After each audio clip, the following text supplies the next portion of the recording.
അതായത് ഒരു സഭയില് എല്ലാവരും ഉപദേഷ്ടാക്കൾ ആകണം എന്നാണ് വേദപുസ്തകം ആഗ്രഹിക്കുന്നത്. ബൈബിളിൽ പറയുന്നത് നിങ്ങൾ കാലം നോക്കിയാൽ ഉപദേഷ്ടാക്കന്മാരായിരിക്കേണ്ടവരാണ് എന്ന് പറഞ്ഞ അർത്ഥം എന്താണ്? ഒരു കാലം കഴിയുമ്പോൾ നമ്മൾ എല്ലാവരും ഉപദേഷ്ടാക്കന്മാരാകേണ്ടവരാണ് എന്നാണ്.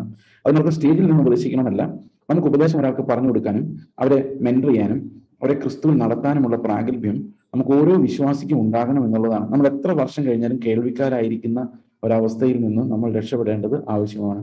നമ്മൾ ഇത്രയും നാളും നമ്മൾ അനുഗമിച്ച കർത്താവിൽ നിന്ന് എന്ത് പ്രാപിച്ചു, അവന്റെ ജീവന്റെ ഏത് ഭാഗമാണ്, അല്ലെങ്കിൽ ഏത് എക്സ്പീരിയൻസ് ആണ് ഞാൻ അനുഭവിക്കുന്നതും പങ്കുവെക്കുന്നതും, ഇതെല്ലാം വളരെ പ്രസക്തമായ കാര്യങ്ങളാണ്. നമ്മളെ ദൈവത്തിന്റെ സഭയോട് ചേർക്കുമ്പോൾ നമുക്ക് അവൻ കൃപാവരങ്ങളെ തന്ന്, ഓരോരോ കൃപാവരങ്ങളെ തന്ന് നമ്മളുടെ ആ ശരീരത്തോട് ചേർക്കുന്നത് ആ സഭയെ ശുശ്രൂഷിക്കാൻ വേണ്ടിയാണ്. നമുക്ക് എല്ലാവർക്കും അങ്ങനെ ഉപദേശിക്കാനും കർത്താവിന്റെ പരിജ്ഞാനത്തിൽ ജീവിക്കാനും ഉള്ള അവകാശമുണ്ട്.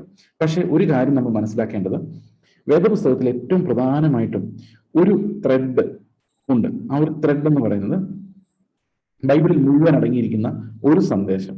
ആ ഒരു സന്ദേശം എന്താണ്? ക്രിസ്തുവിലൂടെ വെളിപ്പെട്ട ആ ദൈവിക മർമ്മം എന്താണ്? ആ മർമ്മം നമുക്ക് മനസ്സിലായെങ്കിൽ മാത്രമേ തെറ്റുപറ്റാതെ ഉപദേശിക്കാൻ നമുക്ക് സാധിക്കുകയുള്ളൂ. ഇപ്പൊ നമ്മൾ ഒരു 15 മിനിറ്റ് പ്രസംഗിച്ച് ഒരു അരമണിക്കൂർ വചനം സംസാരിച്ചാൽ ആ അരമണിക്കൂറിൽ സംസാരിക്കുന്നതിനകത്ത് വേദവചന വിരുദ്ധമായ കാര്യങ്ങൾ ഉണ്ടാകാതെ സത്യം വെളിപ്പെടുത്തി കൊടുക്കുവാനുള്ള പരിജ്ഞാനം നമുക്ക് ഉണ്ടാകണമെങ്കിൽ ഈ ഒരു ഫൗണ്ടേഷൻ നമുക്ക് ലഭിക്കണം. ഈ ഒരു ഫൗണ്ടേഷൻ നമുക്ക് ലഭിച്ചാൽ പിന്നെ നമ്മൾ എന്ത് പറഞ്ഞാലും തെറ്റുകയില്ല. കാരണം ക്രിസ്തു എന്ന അടിസ്ഥാനത്തിന് മുകളിൽ നമുക്ക് ആ ഒരു അടിസ്ഥാനം വീണ് കഴിഞ്ഞാൽ നമുക്ക് വേദപുസ്തകത്തിൽ ഏത് വചനം വായിച്ചാലും നമുക്ക് അതിന്റെ കറക്റ്റ് മീനിങ് മനസ്സിലാവും. ഈ കഴിഞ്ഞ ദിവസങ്ങളിലെല്ലാം എൻ്റെ ജീവിതത്തിൽ ഏറ്റവും കൂടുതൽ എന്നോട് സംസാരിച്ചത് എബ്രായ ലേഖനം 11-ാം അധ്യായത്തിൽ നിന്നാണ്.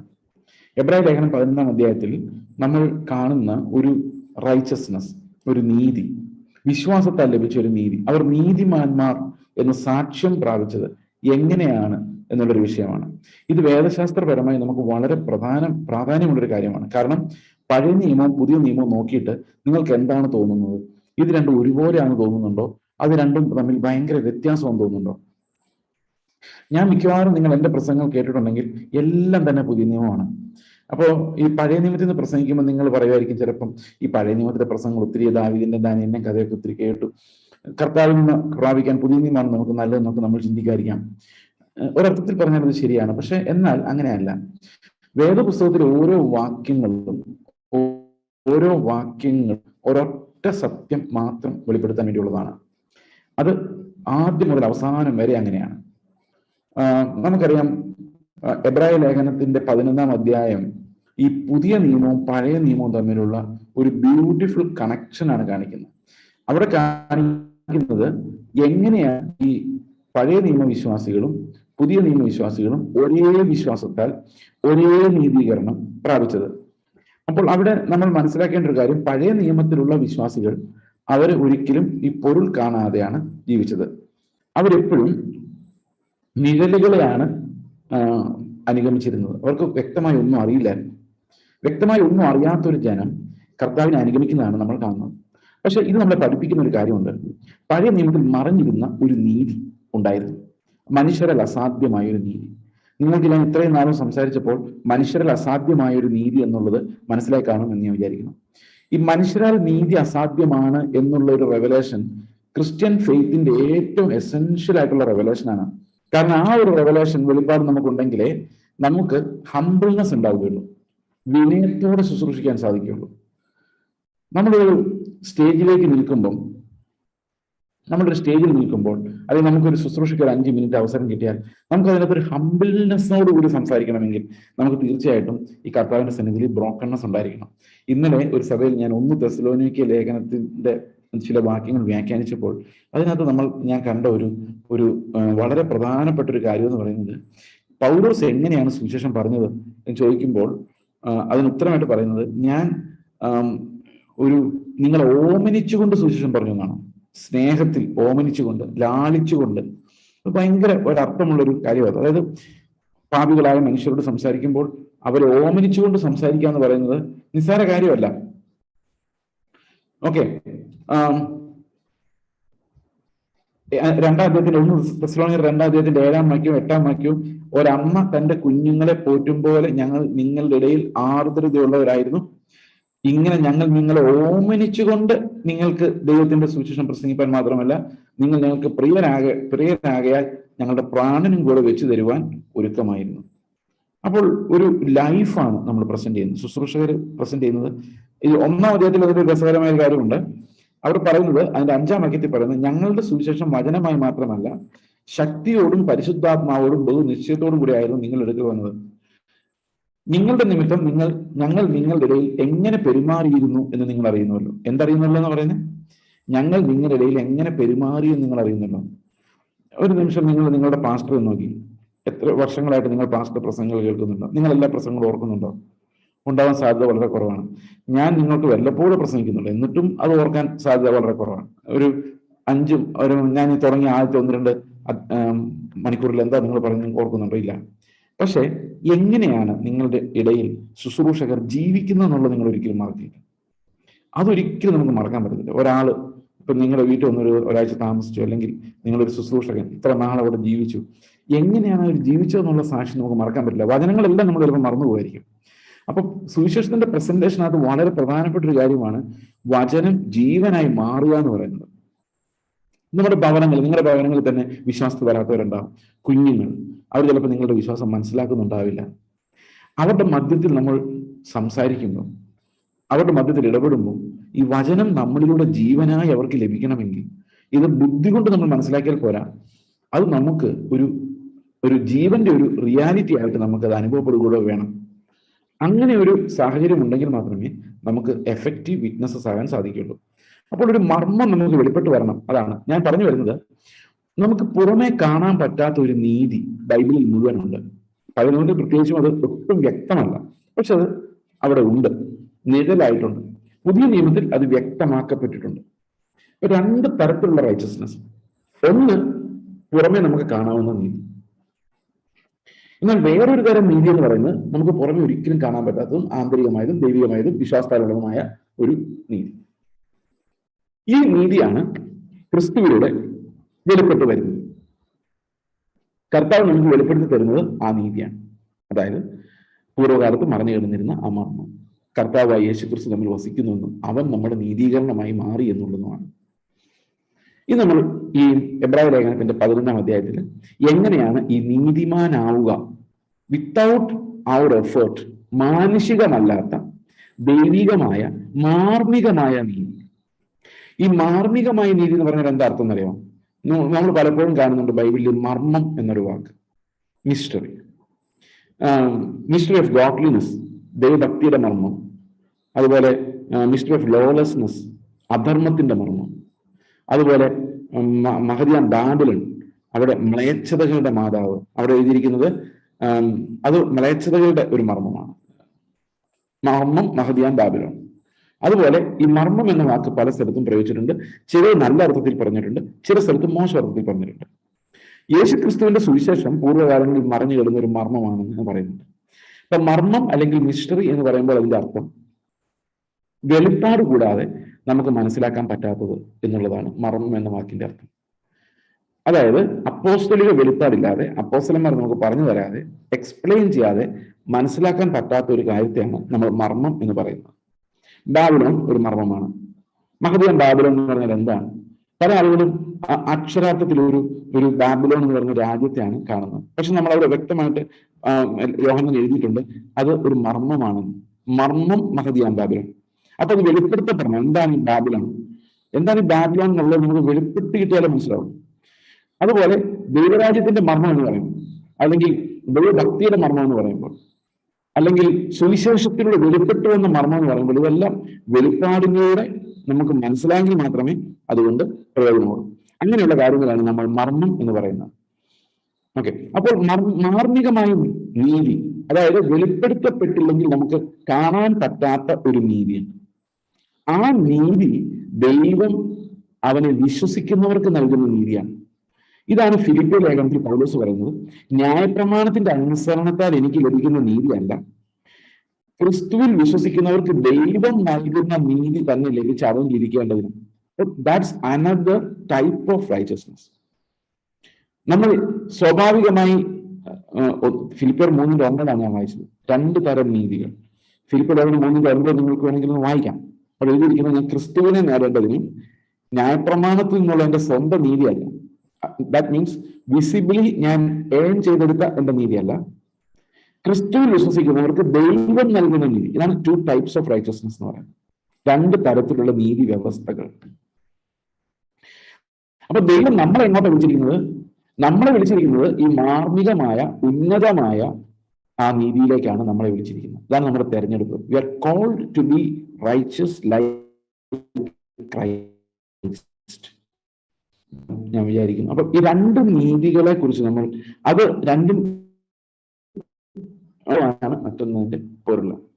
ഈ ഷാഡോ ആയിട്ട് വരുന്ന പഴയ നിയമകാലത്ത് ഷാഡോ ആയി വരികയും മർമ്മമായിരിക്കുകയും എന്നാൽ പുതിയ നിയമത്തിൽ വെളിപ്പെട്ട് വരികയും ചെയ്ത നീതി എങ്ങനെയാണ് ഈ ബൈബിളിൽ ത്രൂ ഔട്ട് ആ നീതിയുടെ വെളിപ്പാട് എങ്ങനെ വരുന്നതെന്ന് നമുക്ക് ഒന്ന് പരിശോധിച്ച് നോക്കാം. എബ്രായ ലേഖനത്തിലെ ചില വാക്യങ്ങൾ നമുക്ക് വായിക്കാം. എബ്രായ ലേഖനം 11-ാം അധ്യായം നമ്മൾ നോക്കുമ്പോൾ അവിടെ ഈ മാർമികമായ നീതിയുടെ വെളിപ്പാട് കാണാൻ സാധിക്കും. ഓക്കെ, അവിടെ പറയുന്നത് വിശ്വാസം എന്നത് ആശിക്കുന്നതിന്റെ ഉറപ്പും കാണാത്ത കാര്യങ്ങളുടെ നിശ്ചയമാണ്. നമ്മൾ നീതീകരണത്തെ കുറിച്ച് പറഞ്ഞുകൊണ്ടിരുന്നതുകൊണ്ടാണ് ഇതിന്റെ ഒരു ഫൈനൽ സ്റ്റേറ്റ്മെന്റ് ആയിട്ട് നമ്മൾ ഈ ഒരു വാക്യം പറയുന്നത്. വിശദീകരണത്തെ കുറിച്ചുള്ള നമ്മുടെ പഠനങ്ങൾ തുടരുന്നതായിരിക്കും. ഇതിനിടയിൽ ഈ ഒരു കാര്യം ആഡ് ചെയ്യേണ്ടതായിട്ട് എനിക്ക് അനുഭവപ്പെട്ടതുകൊണ്ടാണ്. ഇതിനകത്ത് വിശദീകരണം എന്ന എലമെന്റും വരുന്നുണ്ട്. നമ്മൾ ഇതുവരെ പഠിച്ചതിന്റെ ഒരു സമ്മതിയായിട്ട് വേണമെങ്കിൽ ഇതിന് നമുക്ക് എടുക്കാം. വിശ്വാസം എന്നത് ആശിക്കുന്നതിന്റെ ഉറപ്പും കാണാത്ത കാര്യങ്ങളുടെ നിശ്ചയമാണ്. അതിനാണ് നമുക്ക് സാക്ഷ്യം ലഭിച്ചത്. അപ്പോൾ പൂർവന്മാർ എങ്ങനെ നീതിമാന്മാരത് ബൈ ഫെയ്ത്ത് ആണ്. അപ്പൊ അവരെന്താ ചെയ്തത്? ആശിക്കുന്നതിന്റെ ഉറപ്പും കാണാത്ത കാര്യങ്ങൾ നിശ്ചയമായിരുന്നു. ഇനി 2-3 വാക്യം പറയുന്നു, ഈ കാണുന്ന ലോകത്തിന് ദൃശ്യമാകേണ്ട കാരണം വരുമാറ് ലോകം നിർമ്മിക്കപ്പെട്ടാലും. നമ്മൾ സാധാരണ സയൻസ് നോക്കിക്കഴിഞ്ഞാൽ സയൻസ് അനുസരിച്ച് പറയുന്നു ഈ ലോകത്തിന്റെ ഉത്ഭവത്തിന്റെ കാരണം ദൃശ്യമായ ഫാക്ടേഴ്സ് തന്നെയാണെന്നാണ്. എന്നാൽ നമ്മൾ വിശ്വാസത്താൽ അറിയുന്നു ദൃശ്യമായ ഒന്നും കൊണ്ടല്ല ഈ ലോകവും സൃഷ്ടിയും എല്ലാം ഉണ്ടായതെന്ന് നമ്മൾ വിശ്വാസത്താൽ അറിയുന്നു. അപ്പൊ വിശ്വാസത്തിന് എന്ത് പവറുണ്ട്? വിശ്വാസത്തിന് സൃഷ്ടിക്കാനുള്ള പവറില്ലെങ്കിലും അതിന് സത്യം തിരിച്ചറിയാനുള്ള പവറുണ്ട്. നമ്മളെ സ്വതന്ത്രമാക്കുന്ന സത്യങ്ങളെ തിരിച്ചറിയാനുള്ള ശക്തി നമ്മുടെ വിശ്വാസത്തിന് ഉണ്ട്. അടുത്ത വാക്യമാണ് ശരിക്കും മാർമികമായ നീതിയുടെ ആദ്യത്തെ ഭാഗം. വിശ്വാസത്താൽ ഹാബേൽ ദൈവത്തിന് കായീന്റേതിനേക്കാളും ഉത്തമമായ യാഗം കഴിച്ചു, അതിനാൽ അവന് നീതിമാൻ എന്ന വഴിപാടിന് സാക്ഷ്യം കൽപ്പിച്ചു. മരിച്ച ശേഷവും ആ വിശ്വാസത്താൽ സംസാരിച്ചുകൊണ്ടേയിരിക്കുന്നു. അപ്പൊ എന്താണ് ഹാബേലിന് സംഭവിച്ചത്? ഞാൻ ഇതിലൊരു ഭാഗം നേരത്തെ പറഞ്ഞിട്ടുണ്ട്. അതായത് ഹാബേലിന്റെ യാഗം എന്തുകൊണ്ട് കർത്താവ് സ്വീകരിച്ചു എന്നുള്ളത്. അവിടെ പറഞ്ഞിരിക്കുന്നത് അവന്റെ വഴിപാട് കർത്താവ് സ്വീകരിച്ചു എന്നാണ്. അവന്റെ വഴിപാട് എന്തുകൊണ്ടാണ് സ്വീകരിച്ചത് എന്ന് നമുക്ക് ചിന്തിക്കാം. ശരിക്കും പറഞ്ഞാൽ കായീന്റെ കയ്യിൽ ഫലങ്ങളേ ഉള്ളൂ. ഇപ്പം എന്റെ കയ്യിൽ ഞാനൊരു കൃഷിക്കാരനാണെങ്കിൽ ആ കൃഷിയുടെ ഫലമാണ് ഞാൻ അർപ്പിക്കേണ്ടത്. ഞാനൊരു ആട്ടിടനാണെങ്കിൽ എന്റെ ആടുകളിൽ നിന്നാണ് ഞാൻ അർപ്പിക്കേണ്ടത്. അപ്പം അവർ രണ്ടുപേരും ആ ഭാഗത്ത് ശരിയായിരുന്നു. എന്നാൽ എവിടെയാണ് ഇവർ തമ്മിൽ ഒരു വ്യത്യാസം ഉണ്ടായത്, വഴിപാടുകൾക്ക് ഒരു വ്യത്യാസം ഉണ്ടായത് എന്ന് ചിന്തിച്ചു കഴിഞ്ഞാൽ അത് നമ്മൾ കാണുന്നത് ഈ യാഗം അർപ്പിച്ച രീതിയിലാണ്. അതായത് ഒന്ന് വിശ്വാസത്തോടു കൂടിയാണ് അർപ്പിക്കുന്നത്, മറ്റൊന്ന് വിശ്വാസത്താലല്ല ജഡത്തിന്റെ പ്രവൃത്തിയാലാണ് അർപ്പിക്കുന്നത്. എന്താണ് ഇവർ തമ്മിലുള്ള വ്യത്യാസം?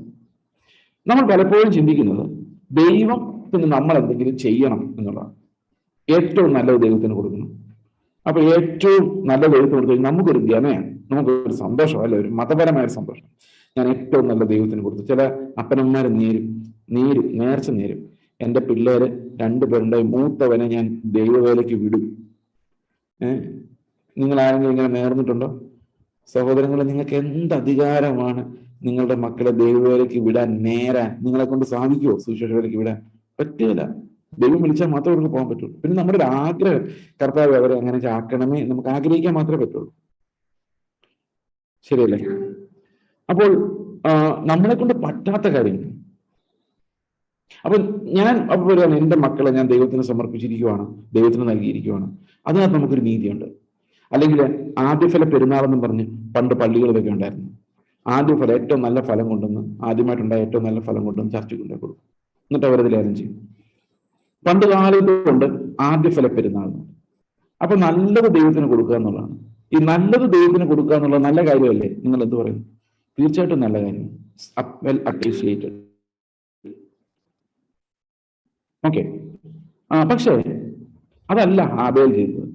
ഹാബേൽ ദൈവത്തിന്റെ അടുത്തേക്ക് എന്ന് പറയുന്നത്, ദൈവമേ, എന്റെ ഏറ്റവും വലിയ സമ്പത്താണ് ഈ ആട്, പക്ഷെ നിന്റെ മുമ്പിൽ നിൽക്കാൻ അതിന് യോഗ്യതയില്ല. ഞാനതിനെ അറുത്ത് അതിന്റെ മേധസ്സെടുത്തത് ആ വെളിയിൽ വെക്കുന്നു. I am worthless. നിന്നെ പ്രസാദിപ്പിക്കാൻ തരാനുള്ളതൊന്നും എൻ്റെ കയ്യിലില്ല. I am broken. ഇതാണ് ഹാബേൽ കമ്മ്യൂണിക്കേറ്റ് ചെയ്യുന്നത്. I am helpless and broken. നമ്മുടെ കയ്യിലുള്ള ഏറ്റവും നല്ലതിന് തകർത്ത് കളയാൻ പറ്റുന്നു. അതുകൊണ്ടാണ് ഈ ധനവാനായ മനുഷ്യന്റെ കർത്താവ് പറയുന്നത്, നീ നിനക്കുള്ളതെല്ലാം എനിക്ക് സമർപ്പിക്കാനല്ല പറയുന്നത്, നിനക്കുള്ളതെല്ലാം വിറ്റ് നീ ദരിദ്രർക്ക് ചുമ്മാ കൊടുത്തിട്ട്, അതായത് അബാൻഡൻ വാട്ട് യു ഹാവ്. അപ്പം ഡിസൈപ്പിൾഷിപ്പിന്റെ ഒരു പ്രധാന ഭാഗം എന്ന് പറയുന്നത് നമുക്കുള്ള സമ്പത്തിനെ ദൈവത്തിന് കൊടുക്കുകയല്ല, അത് നമുക്ക് നിരർത്ഥകമായി തോന്നുകയാണ്, അതായത് വേസ്റ്റ്ഫുൾ ആയിട്ട് തോന്നുന്നതാണ് ശരിക്കും ഹാബേൽ ചെയ്യുന്നത്. അപ്പൊ ഹാബേലിന്റെ ഏറ്റവും വലിയ അസറ്റ് അത് തന്നെ നമുക്ക് ഫിലിപ്പിലേഖനം 3-ാം ഇപ്പൊ നമ്മൾ വായിച്ച ആ ഭാഗത്തിന് മുമ്പ് പൗലോസ് പറയുന്നുണ്ട്, ഒത്തിരി അസറ്റുകൾ പൗലോസിനുണ്ടായിരുന്നു, പക്ഷെ അതെല്ലാം നിന്ദ്യമെന്ന് എണ്ണാൻ പൗലോസിനെ സാധിക്കുന്നത് ഈ ക്രിസ്തുവിന്റെ പരിജ്ഞാനത്തിന് മുമ്പിലാണ്. അപ്പോൾ ഹാബേലിൽ നമ്മൾ പഠിക്കുന്ന ഒരു പ്രധാനപ്പെട്ട പാഠം എന്ന് പറയുന്നത് ഹ്യൂമൻ വർക്ക്സ് അല്ല, അവന്റെ പ്രൊഡ്യൂസ്, അല്ലെങ്കിൽ അവന്റെ പ്രിയപ്പെട്ട സാധനങ്ങളൊന്നും ദൈവത്തിന് കൊള്ളാവുന്നതല്ല. അതാണ് യാഗത്തിന്റെ പ്രധാനപ്പെട്ട തത്വം. പിന്നെ ഹാബേലിന്റെ കാര്യത്തിൽ ഒരു കാര്യം ഇറങ്ങിയിരുന്നു. അപ്പം ഒരു കാര്യം ഉറപ്പാണ്, ഈ മാർമികമായ നീതിയെ സംബന്ധിച്ച് നമ്മൾ പറയുമ്പോൾ അതിലെ ഫസ്റ്റ് എലമെന്റ് എന്ന് പറയുന്നത് വി ആർ ഇൻകേപ്പബിൾ എന്നുള്ളതാണ്. ഇത് നമ്മുടെ ഹൃദയത്തിനകത്ത് വരേണ്ട ഒരു കാര്യമാണ്. We cannot please God by our effort. ഒരിക്കലും നമ്മുടെ ഹൃദയത്തിൽ നിന്ന് മാറിപ്പോകരുത്. അതാണ് ഹാബേലിന്റെ യാഗത്തിന്റെ പ്രത്യേകത. തന്നെയുമല്ല, അതിനകത്ത് വേറൊരു വലിയ പാഠം പഠിക്കാനുള്ളത്, എത്ര നല്ല പോലെ ആരാധിച്ചാലും എത്ര വലിയ യാഗം കഴിച്ചാലും ജീവിച്ചിരിക്കണമെന്നുള്ള ഗ്യാരണ്ടി ഒന്നും. അതാണ് രണ്ടാമത് നമ്മൾ പഠിക്കുന്നത്, അല്ലെ? ഒരു വലിയ കഠിനമായ പാഠമല്ല. ചിലപ്പോൾ നമ്മൾ ചോദിക്കരുത്, ഇത്രയും നാൾ ഞാൻ നിന്നെ ആരാധിച്ചു, എനിക്ക് എന്താണ് ഇങ്ങനെ സംഭവിച്ചു? എന്തും സംഭവിക്കാം ഈ ലോകത്ത്. ഹാബേൽ അത്രയും നല്ല യാഗം കഴിച്ചിട്ട് ഒരു ദിവസം പോലും ജീവിച്ചിരുന്നില്ല. പക്ഷെ ഹാബേലിന് എന്ത് നഷ്ടം ഉണ്ടായത്? ഒരു നഷ്ടം ഉണ്ടായില്ല. കാരണം ഇവിടെ പറയുന്നവൻ നീതിമാൻ എന്ന സാക്ഷി ലഭിച്ചു, കർത്താവിന്റെ കൂടെ ആയി അവൻ, അത്രേ ഉള്ളൂ. അപ്പം ആ ഒരു ഹിഡൻ റൈച്ചസ്നെസ് ആദ്യത്തെ യാഗത്തിൽ തന്നെ നമുക്ക് കാണാം. ലോകത്തിലൊന്നും നേടാൻ വേണ്ടി ഉള്ളതല്ല എന്നുള്ളത് കാണാം. അതുപോലെ തന്നെ എന്തും കാണാം, നമ്മുടെ ഏറ്റവും നല്ലത് ദൈവത്തിന് മുമ്പിൽ യാഗമാകുന്നത്. ഇത് രണ്ടും എന്ത് വിശ്വാസത്തെ കാണിക്കുന്നത്? അപ്പോസ്തലിക വിശ്വാസത്തെ, മാർമികമായ നീതിയെ കാണിക്കുന്നത്. നിങ്ങൾ എവിടെയെങ്കിലും കാണുന്നുണ്ടോ ഈ ഹാബേൽ ഏതെങ്കിലും ന്യായപ്രമാണം അനുസരിച്ചതായിട്ട്? കാണുന്നില്ല. ഏതെങ്കിലും കൽപ്പന അനുസരിച്ചായിട്ട് കാണുന്നുണ്ടോ? ഒന്നും കാണുന്നില്ല. അവന്റെ യാഗത്തിൽ ദൈവം പ്രസാദിച്ചെന്ന് മാത്രമേ കാണുന്നു. അപ്പോൾ അതിനകത്തൊരു ബ്രോക്കൺനെസ് ഉണ്ട്. ഈ ബ്രോക്കൺനെസ് നമ്മുടെ ഉള്ളിൽ വരുമ്പോഴാണ് നമ്മൾ ശുശ്രൂഷകരാകുന്നത്. We are broken, we are under grace. നമ്മൾ കർത്താവിന്റെ കൃപയാൽ വീണ്ടെടുക്കപ്പെട്ടവരാണ്. വേറൊരാളെ കാണുമ്പോൾ എനിക്ക് അവരുടെ ഓമനത്വമുള്ള സ്നേഹമാണ് തോന്നുന്നത്, വാത്സല്യമാണ് തോന്നുന്നത്, പകയ്ക്കാൻ തോന്നുന്നില്ല, ജഡ്ജ് ചെയ്യാൻ തോന്നുന്നില്ല. കാരണം എന്താ വെച്ച് കഴിഞ്ഞാൽ I am a broken person. ഞാൻ ഹാബേലിന്റെ ലൈഫിൽ നമ്മൾ കാണുന്നു. ഒരു എർത്തിലി ബെനിഫിറ്റും ഇല്ല. ദൈവത്തെ ഏറ്റവും നല്ല ആരാധിക്കുന്ന ആളുകൾ ഒരു എർത്തിലി ബെനിഫിറ്റും വാഗ്ദത്തം ചെയ്യപ്പെടുന്നില്ല. ഹാബേലിന്റെ ലൈഫ് നോക്കിയാൽ നമുക്ക് മനസ്സിലാവും, there were no promises on this world. യാതൊരു പ്രോമിസസും ഇല്ല. He died. അവൻ മരിച്ചു, സാക്ഷ്യം പ്രാപിച്ചു. മരിച്ചു കഴിഞ്ഞ് സാക്ഷ്യം പ്രാപിച്ചിട്ട് എന്താ കാര്യം? അവിടെയാണ് പുനരുത്ഥാനം എന്ന മിസ്റ്ററി. അപ്പൊ ഒറ്റ യാഗത്തിൽ തന്നെ എന്തെല്ലാം ഉണ്ട്. ഒരു മനുഷ്യൻ മരിച്ചു പോയിട്ട് അവൻ വിശ്വാസിയാണ്, സാക്ഷ്യം പ്രാപിച്ചത്, എന്ത് കാര്യം? അവൻ എന്ത് കാര്യം? എന്താ കാര്യം? പുനരുത്ഥാനം ഉണ്ടെങ്കിൽ മാത്രമേ കാര്യമുള്ളൂ. അപ്പൊ അവിടെ പറഞ്ഞിരിക്കുന്നത് എന്താണ്? ഇപ്പോഴും ഹാബേലിന്റെ രക്തം നമ്മോട് ഗുണകരമായി സംസാരിക്കുന്നത്, അതിനേക്കാൾ ഗുണകരമായി കർത്താവിന്റെ രക്തം സംസാരിക്കുന്നുണ്ട്, അത് വേറെ കാര്യം. പക്ഷെ ഇവിടെ പറയുന്ന അവൻ വിശ്വാസം മരിച്ച ശേഷവും സംസാരിച്ചുകൊണ്ടിരിക്കുന്നു, നമ്മളോട് അത് കാണിച്ചു തന്നുകൊണ്ടേയിരിക്കുന്നു. Faith is nothing that connects us to this world. ഈ ലോകവുമായി നമ്മളെ കണക്ട് ചെയ്യുന്ന ഒന്നുമല്ല വിശ്വാസം എന്ന് നമ്മളെ ആദ്യം പഠിപ്പിക്കുന്ന ഹാബേലാണ്. ഈ നീതി പഴയ നിയമത്തിൽ വേറെ നമ്മൾ കാണുന്നുണ്ട്, ഒറ്റ നോട്ടത്തിൽ കാണാൻ പറ്റുന്നില്ല. എന്നാൽ അത് വിശ്വാസത്താൽ ഈ മിസ്റ്റീരിയസ് റൈച്ചസ്നെസ് നമുക്ക് പഴയ നിയമ വിശുദ്ധന്മാരുടെ എല്ലാം ജീവിതത്തിൽ കാണും. ഞാൻ പറയുന്ന ക്ലിയർ ആണെന്ന് ഞാൻ വിശ്വസിക്കുന്നു. അതായത് പഴയ നിയമത്തിൽ എവിടെ നോക്കിയാലും we see this righteousness in a hidden way, in a mysterious way. വ്യക്തമായി പ്രകടമാക്കപ്പെടാത്ത രീതിയിൽ അത് നമുക്ക് കാണാം. ഓക്കെ, ഹാനോക്കിന്റെ കാര്യം എക്സ്പ്ലെയിൻ ചെയ്യുന്നില്ല. കർത്താവിനോട് നടന്നു, എടുക്കപ്പെട്ടു. ഇവിടെ ഇൻഹെറിറ്റൻസ് ഇവിടെ അല്ല, സ്വർഗത്തില്. ഇനി മുമ്പോട്ട് നോക്കിക്കേ, നോഹയുടെ തലത്തിലേക്ക് വരുമ്പോഴേക്കും ഈ ശരിക്കും പറഞ്ഞാൽ ഈ റൈച്ചസ്നെസ്, വിശ്വാസത്തിന് വേറൊരു തലമുണ്ട്, കാണാത്ത കാര്യങ്ങളുടെ നിശ്ചയം. അത് നോഹയുടെ സമയത്താണ് തുടങ്ങുന്നത്, അല്ലെ? നോഹയുടെ സമയത്ത് തുടങ്ങും. നോഹ കാണാത്ത കാര്യത്തെയാണ് വിശ്വസിച്ചത്. ഇപ്പൊ ഇന്ന് നമ്മുടെ അടുത്ത് ആൾക്കാർ പറയാണ് വലിയ പ്രളയം ഉണ്ടാവും, വെള്ളപ്പൊക്കം ഉണ്ടാവും എന്നൊക്കെ പറഞ്ഞാൽ നമുക്കത് മനസ്സിലാക്കാം അല്ലെ. എല്ലാ വർഷവും ആണ്ടർതി മീറ്റിങ്ങിന് പ്രവചിക്കുന്ന പ്രവാചകന്മാരുണ്ട് നമ്മുടെ നാട്ടില്. 2022 ഡിസംബർ 31 പാതിരാത്രിയിൽ അവർ പ്രവചന ദൂതുമായിട്ട് എഴുന്നേൽക്കും. 2023 അങ്ങനെ സംഭവിക്കും, ഇങ്ങനെ സംഭവിക്കും, സുനാമി വരും, വെള്ളപ്പൊക്കം വരും, അഗ്നിപർവ്വതം പൊട്ടും, ഭൂകമ്പം ഉണ്ടാവും എന്ന് പറയും. ഇതിൽ ഏതെങ്കിലും ഓർമ്മ നടന്നാൽ അത് മാത്രം കട്ട് ചെയ്തെടുത്ത് യൂട്യൂബിലുണ്ട്. ഇങ്ങനെയാണ് നമ്മളിപ്പോ വെള്ളപ്പൊക്കം എന്ന് പറഞ്ഞാൽ നമ്മൾ വിശ്വസിക്കും, സുനാമി എന്ന് പറഞ്ഞാലും വിശ്വസിക്കും, കാരണം ഇതൊക്കെ നടക്കുന്ന കാര്യമാണ്. എന്നാൽ ജീവിതത്തിൽ ഒരിക്കലും മഴ പെയ്തിട്ടില്ലാത്ത, മഴ കണ്ടിട്ടില്ലാത്ത ആളുകളോട് ചെന്ന് കർത്താവ് പറഞ്ഞു ആകാശത്ത് വെള്ളം വരും എന്ന് പറഞ്ഞു കഴിഞ്ഞാൽ ആരെങ്കിലും സമ്മതിക്കും? നിങ്ങളിപ്പോ പറയാം ആകാശത്ത് തീ വരും എന്ന് പറഞ്ഞാൽ നിങ്ങൾ സമ്മതിക്കുമോ? ഒരിക്കലും സമ്മതിക്കില്ല. കാരണം അതൊന്നും നടക്കുന്ന കാര്യമൊന്നുമല്ല പ്രവാചക എന്ന് പറയും, അങ്ങനെ പറയുള്ളൂ. അപ്പൊ ഈ നോഹ നീതി പ്രസംഗിയായത് എങ്ങനെയാണ്? നോഹ പ്രത്യേകിച്ച് എന്തെങ്കിലും നീതി പ്രസംഗിച്ചായിട്ടും നമുക്ക് അറിയത്തില്ല അല്ലെ. നോഹ ഏതെങ്കിലും നീതി പ്രസംഗിച്ചോ? പഴയ നിയമത്തിൽ എവിടെയെങ്കിലും കാണുന്നുണ്ടോ നോഹ നീതി പ്രസംഗിയായിരുന്നു? കാണുന്നില്ല. പക്ഷെ പുതിയ നിയമത്തിലേക്ക് വരുമ്പം ആ മാർമികമായ നീതി അതെങ്ങനെ വന്നത്? ഈ കാണാത്ത കാര്യങ്ങളിലേക്ക് നോഹ കണക്ട് ആയപ്പോഴാണ്. ആ കാണാത്ത കാര്യങ്ങൾ നോഹ വിശ്വസിക്കുമ്പം നോഹയിൽ എന്താവുക? ഈ നീതി കണക്കിടപ്പെടുക. അതായത് ആ extraordinary faith that connects him to divine righteousness. പഴയ നിയമ വിശ്വാസികളുടെ ഓട്ടം നമ്മൾ കാണുമ്പോൾ നമ്മൾ ശരിക്കും മനസ്സിലാക്കുന്നത് എന്താണ്? ഇവരെല്ലാം ഓടിയ ഓട്ടം, ഈ വിശ്വാസത്തിന്റെ ഓട്ടം, സാക്ഷ്യം പ്രാപിച്ച ഓട്ടം, നീതിമാന്മാരെന്ന സാക്ഷ്യം പ്രാപിച്ച ഓട്ടത്തിനകത്ത് നമ്മൾ എന്ത് കാണുന്നുണ്ട്? ഈ പുതിയ നിയമത്തിൽ വെളിപ്പെട്ട ആ വിശ്വാസത്തിന്റെ പല തലങ്ങൾ ഭാഗികമായി, നിഴലുകളായി നമ്മളിവിടെ എല്ലാം കാണുന്നുണ്ട്. ഓക്കെ, ഇനി നമ്മൾ വളരെ പ്രധാനപ്പെട്ട ഒരാളിലേക്ക് വരികയാണ്, എബ്രഹാം. എബ്രഹാമും മോശയുമാണ് അവിടെ ഏറ്റവും പ്രധാനമായിട്ട് നമ്മളെ പഠിപ്പിക്കുന്നത് ഈ വിശ്വാസത്തിന്റെ. എബ്രഹാമിന്റെ വിശ്വാസത്തിലേക്ക് ഒരു എന്ത് പ്രത്യേകത നമ്മളവിടെ കാണുന്നതെന്ന് അറിയാം? എബ്രഹാം ഇന്നത്തെ വിശ്വാസികളുടെ പിതാവാണ്. എന്ത് കാര്യത്തിലാണ്? ആദ്യമായിട്ട് നമ്മൾ പുനരുത്ഥാനത്തിലുള്ള ഒരു വിശ്വാസം കാണുന്ന എബ്രഹാമിലാണ്. നിത്യമായ പ്രത്യാശ, ദൈവം ശില്പിയായി പണിയുന്ന അടിസ്ഥാനങ്ങളുള്ള ഒരു നഗരമുണ്ടെന്ന് പറഞ്ഞ് അതിനുവേണ്ടി ടെന്റ് അടിച്ച് താമസിക്കുന്ന ആദ്യത്തെ ആളാണ് എബ്രഹാം. അപ്പൊ എബ്രഹാമിന്റെ ഫെയ്ത്തിനകത്ത് നമ്മുടെ ഫെയ്ത്ത്, അപ്പൊ നിങ്ങളൊന്ന് ആലോചിച്ച് നോക്കി, നമുക്ക് ഇന്ന് വെളിപ്പെട്ട് കിട്ടിയിരിക്കുന്ന ഫെയ്ത്തിന്റെ ഭാഗമായും വിവിധങ്ങളുമായുള്ള വെളിപ്പാടുകളല്ലേ പഴയ നിയമത്തിൽ ഓരോരുത്തരുടെ ലൈഫിൽ നമ്മൾ കാണുന്നത്. അത് ഹാബേലിന്റെ ലൈഫായാലും, നോഹയുടെ ലൈഫായാലും, ഹാനോക്കിന്റെ ലൈഫായാലും, എബ്രഹാമിന്റെ ലൈഫായാലും, ഇന്ന് നമ്മൾ പ്രസംഗിക്കുന്ന അടിസ്ഥാന വേദോപദേശമായ വിശ്വാസത്തിന്റെ ഓരോരോ ഫേസുകൾ, കാണാത്ത കാര്യങ്ങളുടെ നിശ്ചയം അല്ലെ, തന്നെത്താൻ ഏൽപ്പിച്ചു കൊടുക്കുന്ന എന്താ പറയുന്നത് റിപ്പന്റൻസിന്റെ എഫക്റ്റ്, അതുപോലെ തന്നെ കർത്താവിനോട് നടക്കുന്ന വിശദീകരണത്തിന്റെ തലം, ഇതെല്ലാം വിശ്വാസത്തിന്റെ പല പല നിഴലുകളാണ്. ഭാഗമായും വിവിധമായും അന്ന് പിതാക്കന്മാരോട് കർത്താവ് സംസാരിച്ചത് ഇന്ന് നമുക്ക് വെളിപ്പെടുത്തി തന്ന അതേ മാർമിക വിഷയമാണെന്നുള്ളതാണ് ഇതിലേറ്റവും രസകരമായ. ഇവരാരും ന്യായപ്രമാണത്താൽ നീതീകരിക്കപ്പെട്ടതല്ല. എബ്രഹാമിന്റെ ലൈഫ് വരുമ്പോഴേക്കും അവിടെ ഒരു പുനരുത്ഥാനത്തിലുള്ള ഒരു ഫെയ്ത്ത് ഉണ്ട്. പുത്രനെ ഏൽപ്പിച്ചു കൊടുക്കുകയാണ് സാക്രിഫൈസിന് വേണ്ടി. ഒരു ഭയങ്കര മാർമികമായ കാര്യം അത്. കാരണം ദൈവത്തിന്റെ സ്നേഹത്തിന്റെ റിഫ്ലക്ഷനാണ് എബ്രഹാമിൽ കാണുന്നത്. ദൈവത്തെ തിരിച്ച് സ്നേഹിക്കുന്ന ഒരാളെ നമ്മൾ കാണുമോ? വിശ്വാസത്താൽ അല്ലെ. ദൈവം നമ്മളെ പുത്രനെ തന്ന് സ്നേഹിച്ച പോലെ എബ്രഹാം എന്ത് ചെയ്യുവാണ്? പുത്രനെ കൊടുത്ത് ദൈവത്തെ സ്നേഹിക്കുകയാണ്. അതെന്താണ്? അത് വിശ്വാസത്താൽ സംഭവിക്കുന്ന ആ വിശ്വാസം ഏത് നീതിയിലേക്കാണ് ഒരു മനുഷ്യൻ എത്തിക്കുന്നത്. അപ്പൊ പഴയ നിയമത്തിന്റെ ഏറ്റവും പ്രധാനപ്പെട്ട കൽപ്പന എന്താണ്? പഴയ നിയമത്തിലെ നിന്റെ ദൈവമായ കർത്താവിനെ നീ പൂർണ്ണ ഹൃദയത്തോടും പൂർണ്ണ ആത്മാവോടും പൂർണ്ണ മനസ്സോടും പൂർണ്ണ ശക്തിയോടും കൂടെ സ്നേഹിക്കുക, നിന്റെ കൂട്ടുകാരനെ നിന്നെ പോലെ തന്നെ സ്നേഹിക്കുക. ഈ രണ്ട് കൽപ്പനകളിൽ സകല ന്യായ പ്രമാണവും പ്രവാചകന്മാരും അടങ്ങിയിരിക്കുന്നു എന്ന് പറഞ്ഞ വിസിബിൾ റൈച്ചസ്നെസ് എല്ലാം കൂടെ നമ്മൾ കൂട്ടി നോക്കിയാൽ അതെല്ലാം ഈ ഒരു ഇൻവിസിബിൾ കമാൻഡ്മെന്റിൽ അടങ്ങിയിരിക്കുന്നു. ഒരു പക്ഷേ എബ്രഹാമിന് ഇത്ര സ്നേഹമുണ്ടെന്ന് എബ്രഹാമിന് അറിയത്തില്ല ദൈവത്തോട്. പക്ഷെ ദൈവത്തോട് സ്വന്തം പുത്രനേക്കാളും സ്നേഹമാണ് എബ്രഹാമിന്. ആ ഒരു സ്നേഹത്തിന്റെ എക്സ്പ്രഷനാണ് നമ്മൾ ആ വിശ്വാസത്തിന്റെ രൂപമായിട്ട് നമ്മളവിടെ കാണുന്നത്. ഓക്കെ, അപ്പോൾ കൽപ്പനകളുടെ നിറവേറലാണ്. എബ്രഹാം അറിയുന്നില്ല, അത് ന്യായപ്രമാണം വെളിപ്പെട്ടിട്ടില്ല. ആവർത്തന പുസ്തകത്തിൽ ദൈവത്തെ സ്നേഹിക്കണം എന്നുള്ള കമാൻഡ്മെന്റ് വന്നിട്ടില്ല. But it is produced in Abraham's heart. എങ്ങനെ പ്രൊഡ്യൂസ് ചെയ്തത്? By faith.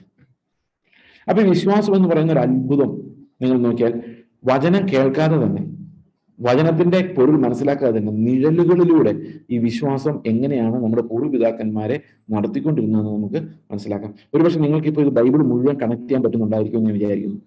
ഈ ബൈബിളിൽ 2 തരം നീതി നമുക്ക് കാണാം. അത് മോശയുടെ ലൈഫിലേക്ക് വരുമ്പോൾ കൂടുതൽ എക്സ്പ്ലെയിൻ ചെയ്യാൻ സാധിക്കും. ഈ 2 തരം നീതി, വ്യക്തമായ 2 തരം നീതി നമുക്ക് കാണാൻ സാധിക്കും. അപ്പോൾ എബ്രഹാമിന്റെ ലൈഫിലൂടെ നമ്മൾ പഠിക്കുന്നത്, ഇസ്ഹാക്കിനെ യാഗമർപ്പിക്കാൻ പോകുമ്പോൾ അവൻ പുനരുത്ഥാനത്തിൽ വിശ്വസിക്കുന്ന എബ്രഹാമിനെ നമ്മൾ കാണുന്നു. അതുപോലെ തന്നെ ഈ ദൈവം ശില്പിയായി പണിയുന്ന അടിസ്ഥാനമുള്ള ഒരു നഗരത്തിന് വേണ്ടി കാത്തിരുന്നതിന് ടെന്റ് അടിച്ച് താമസിക്കുന്ന എബ്രഹാമിനെ നമ്മൾ കാണുന്നു. ഓക്കെ, അതൊരു ഫെയ്ത്ത്. ഇപ്പൊ നമ്മൾ ഇന്നും നിങ്ങൾ ആലോചിച്ച് നോക്കിയാൽ ഈ ഇന്നത്തെ കാലത്ത് പ്രസംഗിക്കപ്പെടുന്ന വിശ്വാസം ഒരു നിമിഷം ചിന്തിച്ച് നോക്കിക്കഴിഞ്ഞാൽ നേരെ തിരിച്ചുള്ളൊരു വിശ്വാസമാണ്. നമുക്ക് അതിലോട്ട് വരാം. ഇന്ന് എങ്ങനെയാണ് നമ്മളെ ഫെയ്ത്ത് വഞ്ചിക്കുന്നത് എന്നുള്ളത് അത് മനസ്സിലാക്കണമെങ്കിൽ എബ്രഹാമിന്റെ ലൈഫിലൂടെ പോയിട്ട് 13-ാം വാക്യം മുതൽ, അതായത് 4 പേരുടെ കാര്യം പറഞ്ഞ ശേഷം 13-ാം വാക്യത്തിലേക്ക് വരുമ്പോൾ ഈ 4 പേരെ കുറിച്ച് ഒരു എക്സ്പ്ലനേഷൻ കൊടുത്തിട്ടാണ് പിന്നെ ബാക്കി ലേഖനകർത്താവ് പറയുന്നു.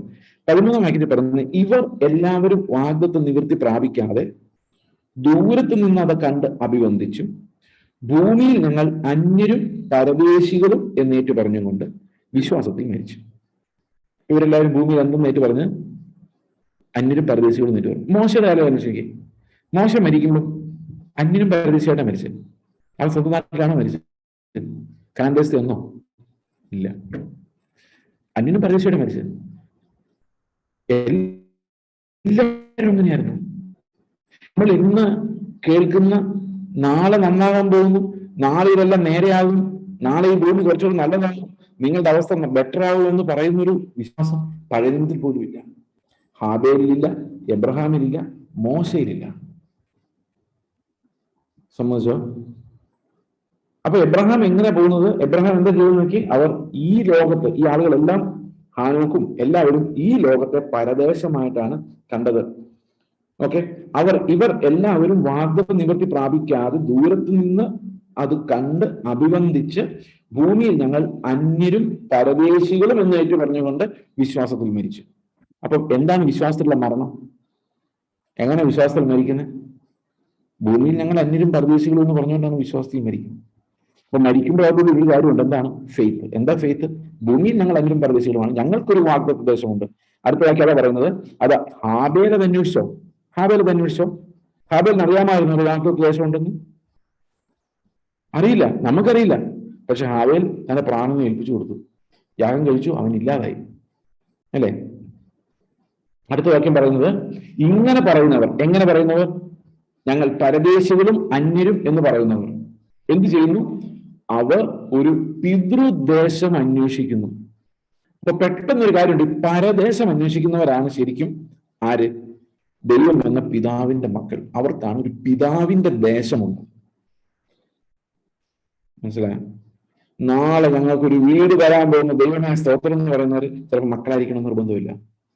കാരണം അവരന്വേഷിക്കുന്നത് ഒരു പിതൃദേശമല്ല, പരദേശമാണ്. ശരിയാണോ? ഓക്കെ, അപ്പൊ വീടിന് വേണ്ടി പ്രാർത്ഥിക്കല്ലോ എന്നല്ല ഞാൻ പറയുന്നത്. നമ്മൾ എന്തിനാണ് അന്വേഷിക്കുന്നത്? നമ്മുടെ ലൈഫ് കൊണ്ട് നമ്മൾ എന്തിനെയാണ് അന്വേഷിക്കുന്നത് എന്നുള്ളതാണ്.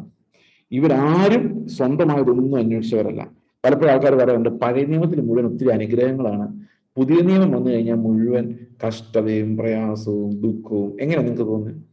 പഴയ നിയമത്തിലെ പ്രവാചകന്മാരാണോ, പൂർവ്വപിതാക്കന്മാരാണോ, പുതിയ നിയമത്തിലെ ശിഷ്യന്മാരാണോ കൂടുതൽ കഷ്ടത അനുഭവിച്ചത്? ആരാ കൂടുതൽ അനുഭവിച്ചത്? നിങ്ങളോട് ഇരുന്നുകൊണ്ട് പറയാൻ പറ്റില്ല എന്ന് എനിക്കറിയാം. എന്നാലും ഞാൻ നോക്കിയിട്ട് അവർ തമ്മിൽ ഒരു ഡിഫറൻസും കാണുന്നില്ല, ഒരു ഡിഫറൻസ്. കാരണം ഈ പഴയ നിയമ പ്രവാചകന്മാരൊക്കെ കല്ലെറിയപ്പെടുകയും കൊല്ലപ്പെടുകയും അല്ലെങ്കിൽ തിരിഞ്ഞുഴന്ന് നടക്കുകയൊക്കെ ചെയ്തത്. ശരിക്കും പറഞ്ഞാൽ ഈ പഴയ നിയമത്തിലെ ഒരു അഭിഷിക്തനും സമാധാനം തുടങ്ങിയിട്ടില്ല. അവരൊന്നും പ്രാപിച്ചിട്ടില്ല. ഈ വിശ്വാസവീരന്മാരുടെ ലിസ്റ്റുള്ളവർ ശിംശോനെ വരെ നോക്കിയാൽ, ഇത്തിരി ഉഴപ്പനായിരുന്ന ഒരാൾ ശിംശോൻ. ആ ശിംശോന്റെ അവസ്ഥയ്ക്ക് എന്താ നേടിയത്? ഒന്നും നേടിയില്ല. എല്ലാം കൂടെ കുലുക്കി അവസാനം ഫിലിസ്തീനും മരിച്ചു, ഇവനും മരിച്ചു. ഇവരാരെങ്കിലും ഒരു സമാധാനമായിട്ട് കാലും നീട്ടിയിരുന്ന് പ്രാപിച്ചു ഇത്രത്തോളം നടത്തി ദൈവം എന്ന് പറഞ്ഞുകൊണ്ട് മരിച്ചോ? ഒരാളും മരിച്ചില്ല. എല്ലാവരും പരദേശമാണ് ഇതെന്ന് പറഞ്ഞുകൊണ്ടാണ് മരിച്ചത്. അപ്പൊ വിശ്വാസം ഇവരല്ല എങ്ങോട്ടാ നയിച്ചത്? നിങ്ങൾ നോക്കി ആ രണ്ട് നീതി വളരെ വ്യക്തമായിട്ട് കാണാൻ പറ്റുന്നില്ലേ? നമ്മൾ പഴയ നിയമത്തിൽ പെരിഫറലെ പുറമേ നോക്കി കഴിയുമ്പോൾ അവിടെ അനുഗ്രഹങ്ങൾ തരാമെന്ന് ദൈവം പറയുന്നു. നിങ്ങൾ വിഗ്രഹങ്ങളെ വിട്ട് പിരിയണം എന്ന് പറയുന്നു. വിഗ്രഹാരാധനയിൽ അടിക്കുന്നു, അല്ലാത്തവർക്ക് പലഹാരങ്ങൾ കൊടുക്കുന്നു, അല്ലെ? ക്യാരറ്റ് ആൻഡ് സ്റ്റിക്ക് എന്ന് പറയും. ക്യാരറ്റ് ഇടയ്ക്ക് ക്യാരറ്റ് കൊടുക്കും, അപ്പൊ ക്യാരറ്റ് തിന്നും, സന്തോഷവും, ഇടയ്ക്ക് ഒരു അടി കൊടുക്കും. ഇങ്ങനെയാണ് ഈ മൃഗങ്ങളെ ട്രെയിൻ ചെയ്യിപ്പിക്കുന്ന പോലെ ഇസ്രായേൽ മക്കൾക്ക് ഇടയ്ക്ക് അടി കൊടുത്തും, ഇടയ്ക്ക് ക്യാരറ്റ് കൊടുത്തും, ഇടയ്ക്ക് അടി കൊടുത്തും ക്യാരറ്റ് കൊടുത്തും നടത്തിയത് ഈ തെരഞ്ഞെടുക്കപ്പെട്ടവരല്ല, തല്ലിപ്പൊളികളെയാണ്. അതാണ് അവർക്കാണ് വിസിബിൾ റൈച്ചസ്നസ് ഉള്ളത്. എന്നാൽ ദൈവത്തിന്റെ വ്രതന്മാർക്ക് കാണപ്പെടുന്ന ഭൗതികമായ നീതിയല്ല, അതിനപ്പുറത്ത് മാർമികമായ ക്രിസ്തുവിന്റെ പ്രതിച്ഛായയിലേക്കാണ് അവർ രക്ഷിക്കപ്പെടുന്നത്, ഹാബേൽ ഉൾപ്പെടെ. അത് നമുക്ക് പുറമേ നിന്ന് അളക്കാൻ പറ്റുമ്പോൾ പ്രവൃത്തിയാൽ വരുന്ന ഒന്നല്ല. തന്നെയുമല്ല, ഈ എബ്രഹാമിന് അറിയില്ല എന്തുകൊണ്ടാണ് എനിക്ക് ടെന്റ് മതി എന്ന് തോന്നുന്നു. എബ്രഹാമിന് ക്ലിയർ അല്ല. എബ്രഹാമിന്റെ ഉള്ളിൽ തോന്നുക ആ മോനെ കൊടുത്തേക്കാം, അവനെ ദൈവം പുനരുത്ഥാനം പ്രാപിച്ചു കൊണ്ടുവരും. എബ്രഹാമിന് വളരെ നിഴല് പോലെ അത് അറിയുള്ളൂ. മോശയ്ക്ക് ഒന്നും അറിയില്ല. മോശയ്ക്ക് അറിയാമായിരുന്നെങ്കിൽ മോശ ഉറപ്പായിട്ടും സിപ്പോറയോടും മിരിയാമിനോടും എല്ലാം പറഞ്ഞാൽ അവർ നാട്ടിൽ മുഴുവൻ ഫ്ലാഷ് ആക്കിയാണ് ഇങ്ങനെ ഒരു മെസ്സിവ വരുന്നുണ്ട് എന്നൊക്കെ. പക്ഷെ കർത്താവ് അത് മറച്ചു വെച്ച് അവസാനം അപ്പോസ്തലന്മാരിൽ മാത്രമേ വെളിപ്പെട്ടുള്ളൂ.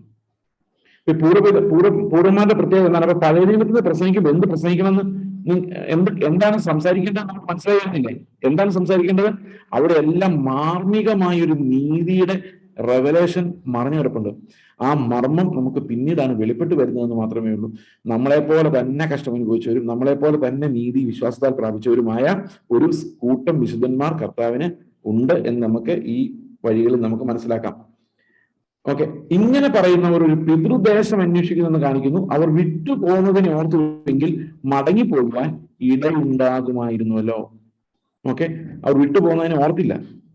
അടുത്തത്, അവരോ അധികം നല്ലതിനെ, സ്വർഗീയമായതിനെ തന്നെ കാക്ഷിച്ചിരുന്നു. ആരാ? പഴയ നിയമത്തിലെ വിശ്വാസികളുടെ കാര്യം പറയുന്നത്. പഴയ നിയമത്തിലും പ്രധാനം എന്താണ്? സ്വർഗമാണ്. എവിടെയെങ്കിലും കാണിച്ചു തരാം സ്വർഗം? പഴയ നിയമത്തിൽ എവിടെയെങ്കിലും നിങ്ങൾ സ്വർഗത്തിൽ പോകുമെന്ന് ഒരിടത്തും കാണുന്നില്ല. ദാനിയേലിനാണ് പറയുന്നത്, നീ എന്താ പറയുന്നത്, കാലാവസാനത്തിൽ നിന്റെ ഓഹരി പ്രാപിക്കാൻ എഴുന്നേറ്റ് വരും. അല്ലാതെ സ്വർഗത്തെക്കുറിച്ചുള്ള റെവലേഷൻ പഴയ നിയമത്തിൽ കാണാനില്ല. പക്ഷെ അവരെല്ലാം അന്വേഷിച്ചുകൊണ്ടിരുന്നത് എന്തിനാ? ഈ സ്വർഗത്തെയാണ്. അതെങ്ങനെ അന്വേഷിച്ചു? ആരും പറഞ്ഞു കൊടുത്തിട്ടല്ല, അവർക്ക് പോലും അറിയില്ല. അവരുടെ ഉള്ളിൽ കർത്താവ് അതിനെ ഭാഗമായുള്ള നിഴലുകളായ റെവലേഷനായി ഒരാളിൽ ഒന്ന്, വേറൊരാളിൽ വേറൊന്ന്, ഇങ്ങനെ പലരിൽ അത് നിക്ഷേപിച്ചു എന്നുള്ളതാണ് ഈ രക്ഷയുടെ ഏറ്റവും വലിയ അത്ഭുതം എന്ന് പറയുന്നത്. ഈ ബൈബിളിനെ മുഴുവൻ കോർത്തിണക്കുന്ന ഒരു ചെയിനാണ്. നിങ്ങൾക്കറിയാമോ, ഈ ദൈവികമായ നീതി നമുക്ക് അതിനെ എന്തൊക്കെയായിട്ട് കണക്ട് ചെയ്യാം? ദൈവികമായ നീതി, അതാണ് മാർമികമായ നീതി, അതാണ് വിശ്വാസത്താലുള്ള നീതി. അതെവിടെയാണ് നമ്മൾ എത്തിക്കുന്നത്? സ്വർഗത്തിൽ നിന്ന് ഇറങ്ങി വരുന്ന യെരുശലേം എന്ന പട്ടണത്തിലേക്കാണ് നമ്മൾ എത്തിക്കുന്നത്. ആ മേലുള്ള യെരുശലേമാണ് ഈ വിശ്വാസികളുടെ അമ്മ. ഗലാത്യ ലേഖനം അങ്ങനെ പറയുന്നുണ്ട്. ഗലാത്യ ലേഖനം പറയുന്നത് വിശ്വാസത്താൽ നീതീകരിക്കപ്പെടുന്ന അബ്രഹാമിന്റെ സാക്ഷാൽ സന്തതികളാണ്, മേലുള്ള യെരുശലേമാണ് നമ്മുടെ അമ്മ എന്ന് പറയുന്നുണ്ട്. അതിനർത്ഥം എന്താണെന്ന് വെച്ച് കഴിഞ്ഞാൽ, ആരൊക്കെയാണ് വിശ്വാസത്താൽ നീതീകരിക്കപ്പെടുന്നത്? അവർ ദൈവത്താൽ നീതീകരിക്കപ്പെടുന്നവരും ദൈവം അവന്റെ കൽപ്പനപ്പെടുന്ന അടിസ്ഥാനമുള്ള നഗരം, ആ സ്വർഗീയ യെരുശലേമിന്റെ അവകാശികളുമാണ്. അതാണ് ഒരു ലൈൻ ഓഫ് പീപ്പിൾ. നമ്മളെ തെരഞ്ഞെടുത്തിരിക്കുന്ന എങ്ങോട്ടാ? ഇനി മറ്റേ വശമാണ് നമുക്ക് ആലോചിക്കാം. വേറൊരു വശമുണ്ട്. അത് മോശയുടെ ലൈഫ് വരുമ്പോഴാണ് നമുക്ക് കുറച്ചുകൂടെ കാണുന്നത്. മോശയുടെ ലൈഫിലേക്ക് വരുമ്പോൾ ഈ നീതീകരണം എന്നുള്ളതിനേക്കാളും അവിടെ ഒരു വിശുദ്ധീകരണത്തിന്റെ ഒരു തലം നമുക്ക് മോശയിൽ കാണാൻ പറ്റും. ഞാൻ നിങ്ങളോട് സംസാരിച്ചിരുന്നെന്ന് അറിയില്ല. വിശുദ്ധീകരണത്തെ കുറിച്ച് പറയുമ്പോൾ ഒന്ന് റെസ്റ്റിനെ കുറിച്ചാണ് നിങ്ങളോട് പറഞ്ഞതെന്ന് എനിക്ക് ഓർമ്മയുണ്ടോ? നിങ്ങൾക്ക് ഓർമ്മയുണ്ടോ? ഈ വിശുദ്ധീകരണത്തിന്റെ ഒന്നാമത്തെ ഘടകം എന്ന് പറയുന്നത് ഉൽപ്പത്തി പുസ്തകത്തിൽ പറഞ്ഞിരിക്കുന്ന റെസ്റ്റ്, കർത്താവിനോടുള്ള സ്വസ്ഥത. അത് ഈ ദിവസമാണ് ശബത്തെന്നൊക്കെ നമ്മൾ ചിന്തിച്ചെന്ന് എന്റെ ഓർമ്മ ശരിയാണോ? നിങ്ങൾ മറന്നുപോയോ അതോ ഞാൻ മറന്നുപോയോ? ഓക്കെ, പിന്നീട് ഒരു പ്രധാനപ്പെട്ട കാര്യം മോശയിലൂടെ വരുന്ന സാങ്ക്ടിഫിക്കേഷൻ ആണ്. മോശ എങ്ങനെയാണ് സാങ്ക്ടിഫിക്കേഷൻ അനുഭവിക്കുന്നത് എന്നുള്ളതാണ്. മോശ കർത്താവിനെ എരിയുന്ന മുൾപ്പടർപ്പിൽ കണ്ടപ്പോൾ കർത്താവിനോട് പറയുന്ന കാര്യമുണ്ട്, നീ നിൽക്കുന്ന സ്ഥലം വിശുദ്ധമാകിയാൽ. ഇവിടെയാണ് നമ്മൾ രണ്ടാമത് ഈ വിശുദ്ധി എന്നുള്ളൊരു ഐഡിയ കാണുന്നത്. ഓക്കെ, പുറപ്പാടിലുള്ള വിശുദ്ധീകരണം അതാണ്. മോശയുടെ ലൈഫിലുള്ള വിശുദ്ധീകരണം എന്ന് പറയുന്നത് ലിസണിങ് ആണ്. ദൈവത്തിന്റെ വചനത്തിന് മുമ്പിൽ വെളിപ്പാടിന് മുമ്പിൽ അവൻ അവന്റെ നടപ്പുകളെ നഷ്ടപ്പെടുത്തുന്നു, അവന്റെ വഴികളെ നഷ്ടപ്പെടുന്ന ഒരാളായിരുന്നു മോശ. അതുകൊണ്ട് കർത്താവ് പറഞ്ഞത്, നീ നിന്റെ ചെരുപ്പ് ഊരിക്കളയാൻ, നിന്റെ നടപ്പ് വേണ്ട, കാരണം ഇത് സെപ്പറേറ്റഡ് ആണ്. ഈ നിന്റെ നടപ്പിന്റെ ബാക്കിയല്ല ഇനി നീ അനുഭവിക്കാൻ പോകുന്നത്. ഇപ്പൊ മോശയുടെ ലൈഫിലേക്ക് വരുമ്പോഴേക്കും അവന് അത് നമ്മൾ ഈ പുറപ്പാട് വായിക്കുമ്പോഴല്ല അത് മനസ്സിലാകുന്നത്. ആ ബേണിംഗ് ബുഷ് എക്സ്പീരിയൻസ് എന്തായിരുന്നു ശരിക്കും മോശയ്ക്കെന്ന് നമുക്ക് മനസ്സിലാക്കാൻ പറ്റുന്നത്. അത് അതിനു മുൻപേ മോശയുടെ ലൈഫിൽ തുടങ്ങിയതാണ്, വളർന്നു വന്നപ്പോൾ തന്നെ തുടങ്ങിയതാണ്. ഞാൻ ആ ഭാഗം വായിക്കാം. 24-ാം വാക്യം. വിശ്വാസത്താൽ മോശെ താൻ വളർന്നപ്പോൾ പാപത്തിന്റെ തൽക്കാല ഭോഗത്തെക്കാളും ദൈവജനത്തോടുകൂടെ കഷ്ടമെടുത്തു. അപ്പൊ തിരഞ്ഞെടുത്തു. എന്താ മോശം തിരഞ്ഞെടുത്ത്? മിസ്രൈമിലെ നിക്ഷേപങ്ങളെ. ഓക്കെ, പാപത്തിന്റെ തൽക്കാല ഭോഗത്തെക്കാളും. ഈ ഭോഗം എന്ന് പറയുന്നത് ഒരു ലസ്റ്റാണ്. നമുക്ക് ലോകത്തിൽ എന്തിനോട് തോന്നുന്ന ആസക്തിയാണ് ഈ ഭോഗവുമായിട്ട് നമ്മളെ കണക്ട് ചെയ്യുന്നത്. പാപത്തിന്റെ തൽക്കാല എൻജോയ്മെന്റ്, ഭോഗാസക്തി, എൻജോയ്മെന്റിനുള്ള ആസക്തി. ഈ എൻജോയ്മെന്റിനുള്ള ആസക്തി എന്ന് പറയുന്നത് നമ്മുടെ ഫുഡ് തൊട്ട്, വസ്ത്രം തൊട്ട്, ഇടപെടലുകൾ തൊട്ട്, നമ്മൾ ചെയ്യുന്ന പ്രവൃത്തികൾ തൊട്ട് എന്തിലും നമുക്ക് ഈ ആസക്തി കാണാൻ പറ്റും. ഫുഡിനോടുള്ള ആസക്തി നിങ്ങൾക്ക് അറിയാൻ എങ്ങനെ വരുന്നെന്ന്? വേണം, ഒരു പാലിച്ചുണ്ടെങ്കിൽ നമ്മൾ സമ്മതിക്കില്ല. ഞാൻ ആലോചിച്ചിട്ടുണ്ട്, എന്തുമാത്രമാണ് ഒരു മനുഷ്യൻ ഫുഡ് ഉണ്ടാക്കാൻ വേണ്ടി കഷ്ടപ്പെടുന്നത്. രാവിലെ തൊട്ട് പണിത് ഇപ്പൊ ഒരു വരുന്നുണ്ടെന്ന് അറിഞ്ഞു കഴിഞ്ഞാൽ ഒരുക്കമായി, ക്ലീനിങ്ങായി, വെജിറ്റബിൾ ഒരുക്കുന്നു, എത്ര ചിക്കനുകൾ, കോഴികളാണ് അന്ത്യശ്വാസം വെടിയുന്നത്, എത്ര മൃഗങ്ങളാണ് ആക്രമിക്കപ്പെട്ട. ഒരു ഗസ്റ്റ് വരുമ്പോഴേക്കും അങ്ങ് വയലൻസും ബ്ലഡും ആണ് എല്ലായിടത്തും. എന്തിനു വേണ്ടിയെന്നറിയാം? ഒരു സെക്കൻഡ് ഈ ടങ്കിലൂടെ പാസ് ചെയ്യുമ്പോൾ നമുക്ക് കിട്ടുന്ന ഒരു രുചി. അത്രേ ഉള്ളൂ. നിങ്ങൾ ചിക്കൻ ബിരിയാണി കഴിക്കുമ്പോൾ ഈ ബിരിയാണി ആ നാക്കിൽ മുട്ടുന്ന ഒരു മോമെന്റിൽ രുചിക്ക് വേണ്ടിയാണ് സഹോദരങ്ങളെ ഈ കഷ്ടപ്പാട്. അതൊരു അരമണിക്കൂർ നിൽക്കുവാണെങ്കിൽ കുഴപ്പമില്ലായിരുന്നു ഇത് കഴിച്ചിട്ട്. ആ നാക്കിൽ നിന്ന് വിട്ടു കഴിഞ്ഞാൽ പിന്നെ അതിന്റെ രുചിയില്ല. ഞാനത് പറയാൻ കാരണം, പാപത്തിന്റെ തൽക്കാല ഭോഗം എത്ര താൽക്കാലികമാണ്, നൈമിഷികമാണെന്ന് കാണിക്കാൻ പറ്റും. അത് ഒരു മോമെന്റിന്റെ പ്ലഷറിന് വേണ്ടി അധ്വാനിക്കുന്ന അധ്വാനം, അത് മലയാളികൾക്കാണ് കേട്ടോ ഏറ്റവും കൂടുതൽ. ഞങ്ങൾ ആന്ധ്രാപ്രദേശിൽ താമസിക്കുന്ന സമയത്ത് വൈറ്റ് റൈസിന്റെ കൂടെ ഒറ്റക്കറി, സാമ്പാറെങ്കിൽ സാമ്പാർ, ഇനോ ഡൺ, അത്രേ ഉള്ളൂ. കല്യാണത്തിന് പോയാൽ നമുക്ക് ചിക്കൻ ബിരിയാണി കിട്ടും. ഓക്കെ, ബിരിയാണി കിട്ടും. അത് പിന്നെ വൈറ്റ് റൈസ് അതിന്റെ കൂടെ വിളമ്പും. വൈറ്റ് റൈസ് വിളമ്പുമ്പോൾ എന്താ കറി എന്നറിയാം? ഒറ്റക്കറി, സാമ്പാർ, അതിന് വേറൊന്നും വിളമ്പത്തില്ല. അത്രയും മതി അവർക്ക്. പക്ഷെ നമുക്കത് പോരാ. നമുക്കൊരു 24 കൂട്ടം കറി, അതൊന്ന് രുചി നോക്കി, അടുത്ത രുചി നോക്കി, ഇത് ശരിയായില്ല, ഇതിന് ഉപ്പ് കൂടിപ്പോയി, ഇതിന് കഷ്ണങ്ങൾ ശരിക്കരിഞ്ഞിട്ടില്ല, വെന്തിട്ടില്ല, എന്തെല്ലാമാണ്. എന്തിനു വേണ്ടിയാണെന്നറിയാം? ഒരു സെക്കൻഡ് നമ്മുടെ നാക്കിലൂടെ പാസ് ചെയ്യുമ്പോൾ നമുക്ക് കിട്ടുന്ന ഒരു ഫീലിങ്ങിന് വേണ്ടി നമ്മൾ പെടാപ്പാടുപെടുകയാണ്.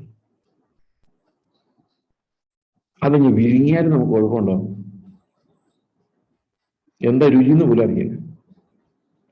ഈ കോവിഡ് നമ്മളെ പഠിപ്പിച്ച ഒരു കാര്യമാണ് ഈ രുചി പോകുന്ന ഒരു പരിപാടി. അപ്പൊ പിന്നെ എന്ത് കൊടുത്താലും കുഴപ്പമില്ല. ഉപ്പ് കുറഞ്ഞോ കൂടിയോ, ഹൂ കെയർസ്. ഞാൻ ഈ പറഞ്ഞത് എന്തുകൊണ്ട് ഇത് പറയുന്നത് വെച്ച് കഴിഞ്ഞാൽ, താൽക്കാലികമാണ് പാപത്തിന്റെ എല്ലാ എലിമെന്റും. ഓക്കെ, അത് നൈമിഷികമായ സുഖങ്ങൾ, ആഹാരം അല്ലെ ഇന്ദ്രിയങ്ങളിലൂടെ വരുന്ന സുഖങ്ങൾ, ലൈംഗികമായ ആസക്തികൾ, ക്ഷണപരമാണ്, കുറച്ച് നേരത്തേക്കുള്ള മനുഷ്യനെ പിടിച്ച് നടക്കുന്നത്. എന്നാൽ നമ്മൾ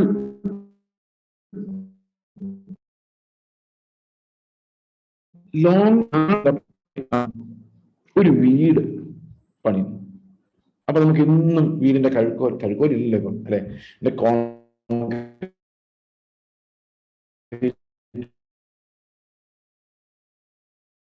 അതിന്റെ പിന്നെ ബാക്കി ആ വീടുണ്ടെന്ന് മാത്രമേ ഉള്ളൂ. അതിനകത്ത് ആഡംബരം, ഇപ്പൊ നമ്മൾ ഒരു, ഞാൻ പറയുന്നത് നിങ്ങൾക്ക് ഇഷ്ടപ്പെടുകയില്ലായിരിക്കും, എന്നാലും പറയാതിരിക്കാൻ പറ്റത്തില്ല. നമ്മളൊരു ലൈറ്റ് കെട്ടിത്തൂക്കി, വില 15,000 രൂപ.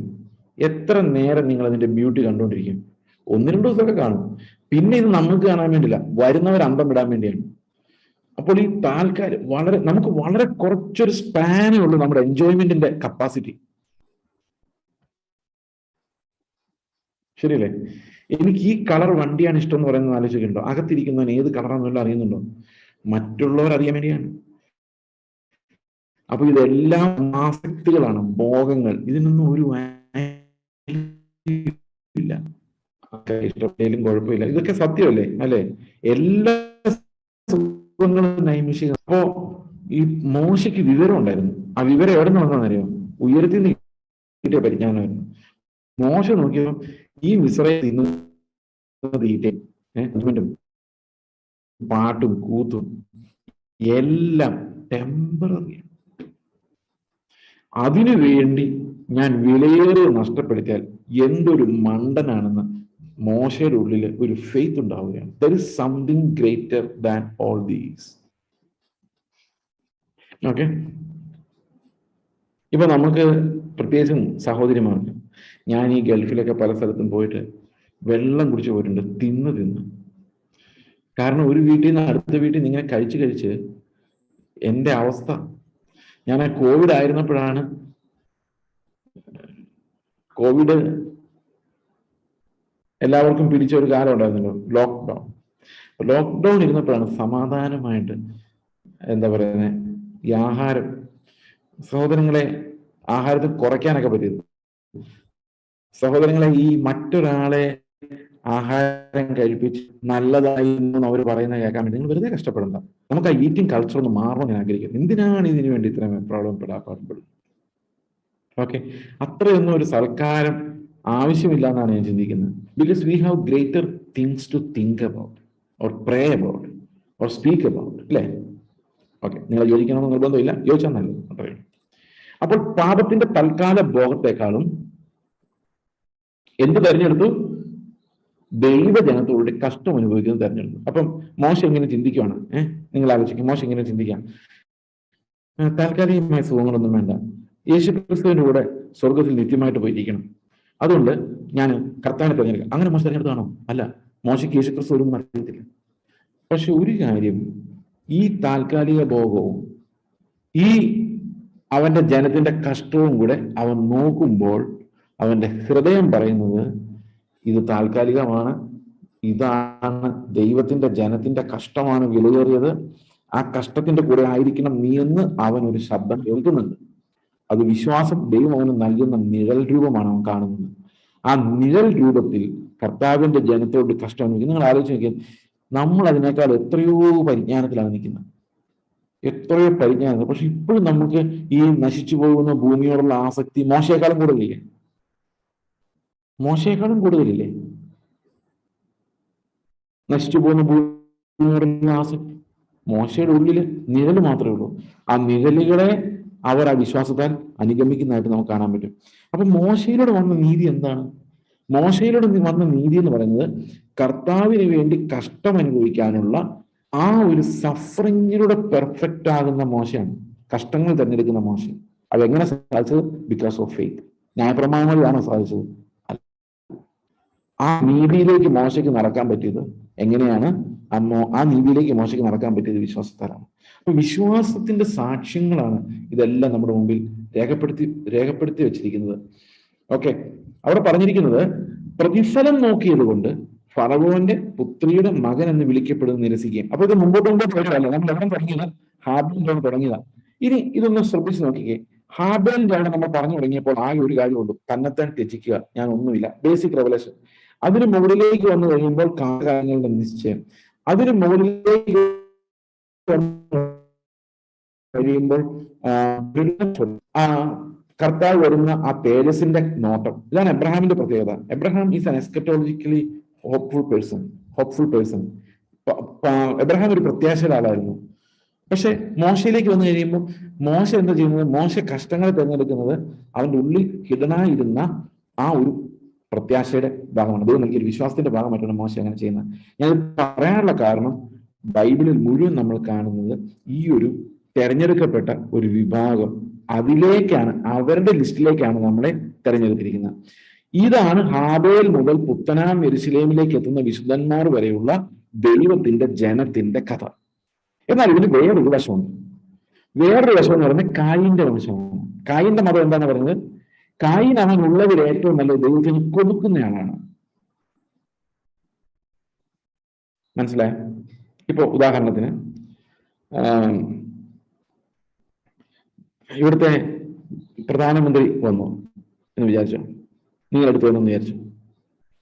അപ്പൊ നിങ്ങൾ ഏറ്റവും നല്ല 2000 രൂപ നോട്ട് കൊണ്ടുപോയി പ്രധാനമന്ത്രി എടുത്ത് കൊടുത്തിട്ട് പറയാണ്, ഇത് ഞാൻ നിനക്ക് തരുവാണ്. എന്നിട്ട് അപ്പുറം പ്രധാനമന്ത്രി വന്നപ്പോൾ 2000 രൂപ കൊടുത്തവനാണ് ഞാൻ. പുള്ളിക്ക് അതിന്റെ വല്ല ആവശ്യമുണ്ട്? ഒരാവശ്യമില്ല, അല്ലെ? അവനാൽ സഹായിക്കപ്പെടേണ്ടത് നമ്മളാണ്. കൊടുക്കുന്നവനാണോ വാങ്ങുന്നവനാണോ വലിയവൻ? ബൈബിൾ എന്താ പറയുന്നത്? ആരാ വാങ്ങുന്നവനാണോ കൊടുക്കുന്നവനോ? വാങ്ങുന്നവനല്ലേ? അല്ല കൊടുക്കുന്നവനല്ലേ വലിയവൻ, അല്ലേ? ആണോ? ഏതാ ശ്രേഷ്ഠമായിട്ട് കർത്താവ് പറഞ്ഞത്? കൊടുക്കുന്നതാണ്. അപ്പൊ ആരാ ശ്രേഷ്ഠൻ? ഞാനാണോ കർത്താവാണ്? കർത്താവിന് ഞാൻ അങ്ങോട്ട് കൊടുക്കുകയല്ല, അവനിൽ നിന്ന് ഞാൻ പ്രാപിക്കുകയാണ് വേണ്ടത്. അതാണ് ഹംബിൾനെസ് എന്ന് പറയുന്നത്. സമ്മതിച്ചോ? അപ്പൊ ദൈവത്തിലൊരു നിസ്സഹായനായി ചെന്ന് അവനിൽ നിന്ന് പ്രാപിക്കുന്നതാണോ ഫെയ്ത്ത്? അതോ ഞാൻ എന്തെങ്കിലും കൊണ്ട് ദൈവത്തിന് കൊടുക്കുന്നതാണോ ഫെയ്ത്ത്? ദൈവത്തിന്റെ അടുത്ത് നുറുക്കമുള്ള ഹൃദയമുള്ളവരായി അവനിൽ നിന്ന് പ്രാപിക്കുന്നതാണ് ഫെയ്ത്ത്. അപ്പോൾ കൊടുക്കണ്ടെന്നല്ല അതിന്റെ അർത്ഥം. പക്ഷെ ഫെയ്ത്ത് എന്ന് പറയുന്നത് ദൈവത്തിന്റെ അടുത്ത് നമ്മുടെ നിസ്സഹായാവസ്ഥ കൺഫസ് ചെയ്താണ്. ഹാബേലിൽ നമ്മൾ തുടങ്ങുന്നത്.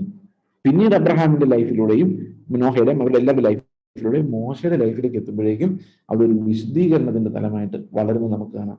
ഞാൻ പറഞ്ഞു വരുന്നത്, പഴയ നിയമമായാലും പുതിയ നിയമമായാലും ഈ മാർമികമായ നീതിയാണ് ദൈവം നമ്മളിൽ നിന്ന് പ്രതീക്ഷിക്കുന്നത്. ഇതിന്റെ ഓപ്പോസിറ്റ് ആയിട്ടുള്ള ഒരു കൾച്ചറാണ് കായിന്റെ കൾച്ചർ. കായിന്റെ കൾച്ചർ മാനുഷികമാണ്. അത് മനുഷ്യന്റെ ശക്തിയാൽ വരുന്നത്.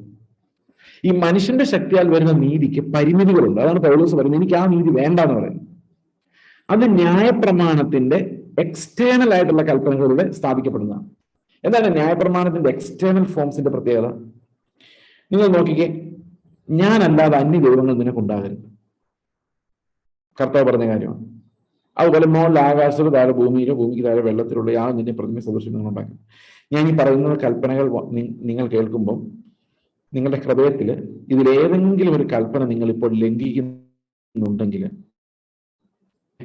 നിങ്ങളൊന്ന് കുറിച്ച് വെച്ചേക്കാം. എന്നോട് പറയാൻ കൽപ്പൊക്കൊന്നുമില്ല. ഓക്കെ, ഞാൻ എന്തായാലും കുമ്പസാരിപ്പിക്കുന്ന ആളല്ല. അപ്പൊ നിങ്ങളുടെ ഉള്ളിൽ ഇതിലേതെങ്കിലും ഒരു പാപം നിങ്ങൾ ചെയ്യുന്നതായിട്ട് തോന്നുവാണെങ്കിൽ ഓക്കെ, നിങ്ങളൊന്ന് കുറിച്ച് വെച്ചേക്കാം മനസ്സിൽ. നിന്റെ ദൈവമായ കർത്താവ് ഞാനാകും, ഞാനല്ല തന്നെ ദൈവം നിനക്ക് ഉണ്ടാകും. ഓക്കെ, ഒന്നാമത്തെ. മേലാകാശത്തിലോ താഴെ ഭൂമിയിലോ ഭൂമിക്കായ വെള്ളത്തിലുള്ള ആ നിന്നെ സദൃശ്യം ഉണ്ടാക്കുകയോ വണങ്ങുകയോ ചെയ്തു. രണ്ടാമത്തെ കാര്യം. 3, എന്തോ ദൈവത്തിന്റെ നാമം വെറുതെ എടുക്കരുത്. 4, അത് നമ്മൾ ഇടയ്ക്കിടയ്ക്ക് ചെയ്യാറുണ്ട് അല്ലേ? ഇടയ്ക്കിടയ്ക്ക് ദൈവത്തിന്റെ നാമം വെറുതെ. ദൈവം നിന്നോട് ചോദിക്കുക, നിങ്ങൾ അങ്ങനെ പറയാറുണ്ടോ? അപ്പൊ നിങ്ങൾ ദൈവത്തിന്റെ നാമം വെറുതെ എടുക്കുക. നിങ്ങളുടെ പ്രശ്നങ്ങൾക്കെല്ലാം ചോദ്യം ചോദിക്കാൻ നിങ്ങളുടെ പുറകെ നടക്കുന്ന ഗുണ്ടയാണോ ദൈവം? ഒരിക്കലും ദൈവത്തെ അങ്ങനെ നമ്മൾ പറയരുത്. നിന്നോട് ദൈവം ചോദിക്കുന്നു, എന്നെ തൊട്ടാ ദൈവം നിന്നെ വെറുതെ വിടമാട്ടെ. അപ്പൊ ആരാ? ഞാൻ ദൈവത്തെ എന്ത് വിചാരിച്ചിരിക്കുന്നത്? ഞാൻ ദൈവത്തിന്റെ നാമം എല്ലാത്തിനും പ്രയോഗിക്കുക. നിങ്ങൾ അങ്ങനെ പ്രയോഗിക്കാറുണ്ടോ? ഞാനൊരു ദൈവദാസനാണ്, എന്നെ തൊട്ടാ നീ വിവരം അറിയും. പറഞ്ഞ കേട്ടിട്ടുണ്ടോ നിങ്ങളിത്? അത് ദൈവത്തിന്റെ നാമം വെറുതെ എടുക്കുന്നതാണ്. ദൈവം നമ്മുടെ ഈ വഴക്കുകൾക്ക് അതൊന്നുമില്ല. അവന്റെ സ്വഭാവം നമ്മുടെ സ്വഭാവം അല്ല. നമ്മൾ ചോദിച്ചതിനും പിടിച്ചതിനല്ല നമ്മളുടെ ആരുടെ ചേസിനോട് ഇവിടെ വർത്താനം പറയുന്നുണ്ട്, ഇല്ലാണ്ട് പൊട്ടിച്ചേക്കാനുണ്ടെങ്കിൽ ഇറങ്ങി വരുന്ന ആളാണോ ദൈവം? അങ്ങനെയാണെങ്കിൽ ദൈവം എത്ര നിസ്സാരനായിരിക്കും. അപ്പൊ ദൈവത്തിന്റെ നാമം നമ്മൾ വൃഥാ എടുക്കുമ്പോൾ എല്ലാത്തിനും ദൈവം നിന്നോട് ചോദിക്കൂടാ, നീ ഇങ്ങനെ ചെയ്യില്ല, അങ്ങനെ ഒക്കെ പറയുമ്പോൾ ദൈവത്തെ എന്തിനാ കൂട്ടുപിടിക്കുന്നത്? നിങ്ങൾ അങ്ങനെ പറയാറുണ്ടോ വീട്ടിലെ പിള്ളേരോട്? നീ എന്നോട് ഇങ്ങനെ സംസാരിച്ചില്ല, ദൈവം നിന്നോട് ചോദിക്കും. നിങ്ങൾ പറ, ദൈവത്തെ എന്തിനാ കൂട്ടുപിടിക്കുന്നത്? Don't take his name in vain. Okay, കൽപ്പനയുടെ കാര്യം നീ വിചാരിച്ചാൽ മിണ്ടാതിരിക്കാൻ പറ്റുമല്ലോ? പറ്റും. അടുത്തത്, ശബത്തിനെ ശുദ്ധീകരിക്കാൻ ഓർമ്മിക്കുക. അപ്പൊ രാവിലെ ശബത്തിൽ ചെയ്യേണ്ട നിയമങ്ങളെല്ലാം കൊടുത്തിട്ടുണ്ട്, അവരത് അങ്ങനെ അനുസരിക്കുകയും ചെയ്യും. 5, നിനക്ക് ദൈവം തന്ന ദേശത്ത് നിനക്ക് ദീർഘായുസ് ഉണ്ടാകുവാൻ നീ അപ്പനെയും അമ്മയും ബഹുമാനിക്കുക. 5-ാമത്തെ പ്രമാണം. ഇത് കാണാൻ അറിയാമോ നിങ്ങൾക്ക്? 6-ാം പ്രമാണം കൊല ചെയ്യരുത്. 7-ാം പ്രമാണം വ്യഭിചാരം ചെയ്യരുത്. ഇതിലേതെങ്കിലും നിങ്ങൾ ചെയ്യുന്നുണ്ടെങ്കിൽ നിങ്ങളുടെ ഹൃദയത്തിൽ കഴിയാം. 8-ാം പ്രമാണം മോഷ്ടിക്കരുത്. 9-ാം പ്രമാണം കള്ളസാക്ഷ്യം പറയരുത്. 10-ാം പ്രമാണം കൂട്ടുകാരന്റെ യാതൊന്നും മോഷ്ടിക്കരുത്. ഈ കൽപ്പനകൾ വിചാരിച്ചാൽ ഇതെല്ലാം.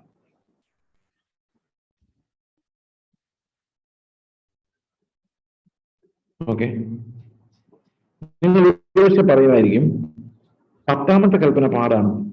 10-ാമത്തെ കൽപ്പന അനുസരിക്കാനും വലിയ പാടൊന്നുമില്ല. ഉദാഹരണത്തിന് അയൽവക്കത്തെ ഒരു മനുഷ്യനൊരു ഒരു കാർ വാങ്ങിച്ചാല്, ഇപ്പം ഏതാണ് ബെൻസ് കാർ വാങ്ങിച്ചു വിചാരിച്ചു. അപ്പൊ നിങ്ങൾ ഇങ്ങനെ നോക്കും, എന്തൊന്നുമില്ല ഒരു കാർ വാങ്ങിച്ചു, പക്ഷെ നിങ്ങൾക്ക് നോക്കേണ്ട കാര്യമില്ല. അയൽക്കാരന്റെ മോഹിക്കുന്ന സ്ഥാനം ഉണ്ടല്ലോ, അത് മോഹിച്ചാൽ മതി. അപ്പൊ അയൽക്കാരൻ്റെത് മോഹിക്കാതിരിക്കാൻ അങ്ങനെ പറ്റൂലേ? പറ്റും. പണ്ട് കാലത്തേക്കാണ് പാടായിരുന്നു. പണ്ട് കാലത്ത് കാള, കഴുത അതൊക്കെയാണല്ലോ സമ്പത്ത്. അപ്പൊ അയൽക്കാരന്റെ കഴിവ് നോക്കിയിട്ട് അയ്യോ എനിക്ക് കിട്ടാറുണ്ടായിരുന്നു ചിലപ്പോൾ ആഗ്രഹിക്കാം. ഇന്നിപ്പം കച്ചവടമാണല്ലോ, മുട്ടാൻ വേണ്ടി തന്നെ ഈ സാധനങ്ങളെല്ലാം ഷോപ്പിൽ കൊണ്ട് വെച്ചിട്ടുണ്ട്. ഓക്കെ, ഞാൻ പറഞ്ഞു വന്നത്, ഇതെല്ലാം ഒരാൾ പ്രവർത്തിച്ചാലും അയാൾ ശരിക്കും നീതിമാനാകുന്നില്ല ദൈവത്തിന്റെ കണ്ണിൽ. കാരണം ഇത് പുറമേയുള്ള ഒരു നീതി മാത്രമാണ്. ചെയ്യുന്നില്ല, ഇല്ല വിഗ്രഹങ്ങളെ ആരാധിക്കുന്ന എല്ലാം അല്ല നീതീകരിക്കപ്പെടുന്നത്. ഈ നീതിയാരാണോ? അല്ല. മോശയ്ക്ക് മാർമികമായ ഒരു നീതി ഉണ്ടായിരുന്നു. അതിന്റെ ഭാഗം എന്തൊക്കെയായിരുന്നു? കനാൻ ദേശത്ത് പ്രവേശിക്കണമെന്ന് നിർബന്ധം ഇല്ല. മരിച്ചു പോകും, കഷ്ടം സഹിക്കും. ആ നീതിയാണ് മോശയെ നീതീകരിച്ചത്. ശരിയാണോ? മനസ്സിലാവുന്നുണ്ടോ പറയുന്നത്? ഇതാർക്കുള്ളതാ? ഈ നീതി ആർക്കുള്ളതാ? മോശയ്ക്കുള്ളതല്ല. ഇത് പഴയ നിയമത്തിൽ ജീവിച്ചിരുന്ന ദൈവത്തെ സ്നേഹിക്കാത്ത സാധാരണ ജനങ്ങൾക്കുള്ളതാണ്. അതായത് ഇസ്രായേൽ രാജ്യത്തിലെ ജനങ്ങൾക്കുള്ള ആക്ഷരിക നിയമങ്ങളാണ്. ഉദാഹരണത്തിന് കൊല ചെയ്തെന്നുള്ള നിയമം പോട്ടെ, മോഷ്ടിക്കരുതെന്നുള്ള നിയമം. ഞാൻ ദുബായിൽ വന്നു സങ്കല്പിക്കുക. ഓക്കെ, സങ്കല്പിച്ചാൽ മതി. അപ്പൊ ഞാൻ പാസ്റ്റർ വീട്ടിൽ താമസിക്കാന്ന് വിചാരിച്ചാൽ മതി. അപ്പൊ പോരാ നേരത്ത് പാസ്റ്ററിനോട് പറയാണ് മോഷ്ടിക്കരുത് ഇവിടെ നിന്നു എന്ന് പറഞ്ഞാൽ അത് ഒരു അസ്വസ്ഥത ഉണ്ടാക്കുന്ന തീർച്ചയായിട്ടും. എന്തുകൊണ്ടാണ് അസ്വസ്ഥ ഉണ്ടാക്കുന്നത്? അത് നീതിമാനുള്ള കമന്റ്മെന്റ് അല്ല.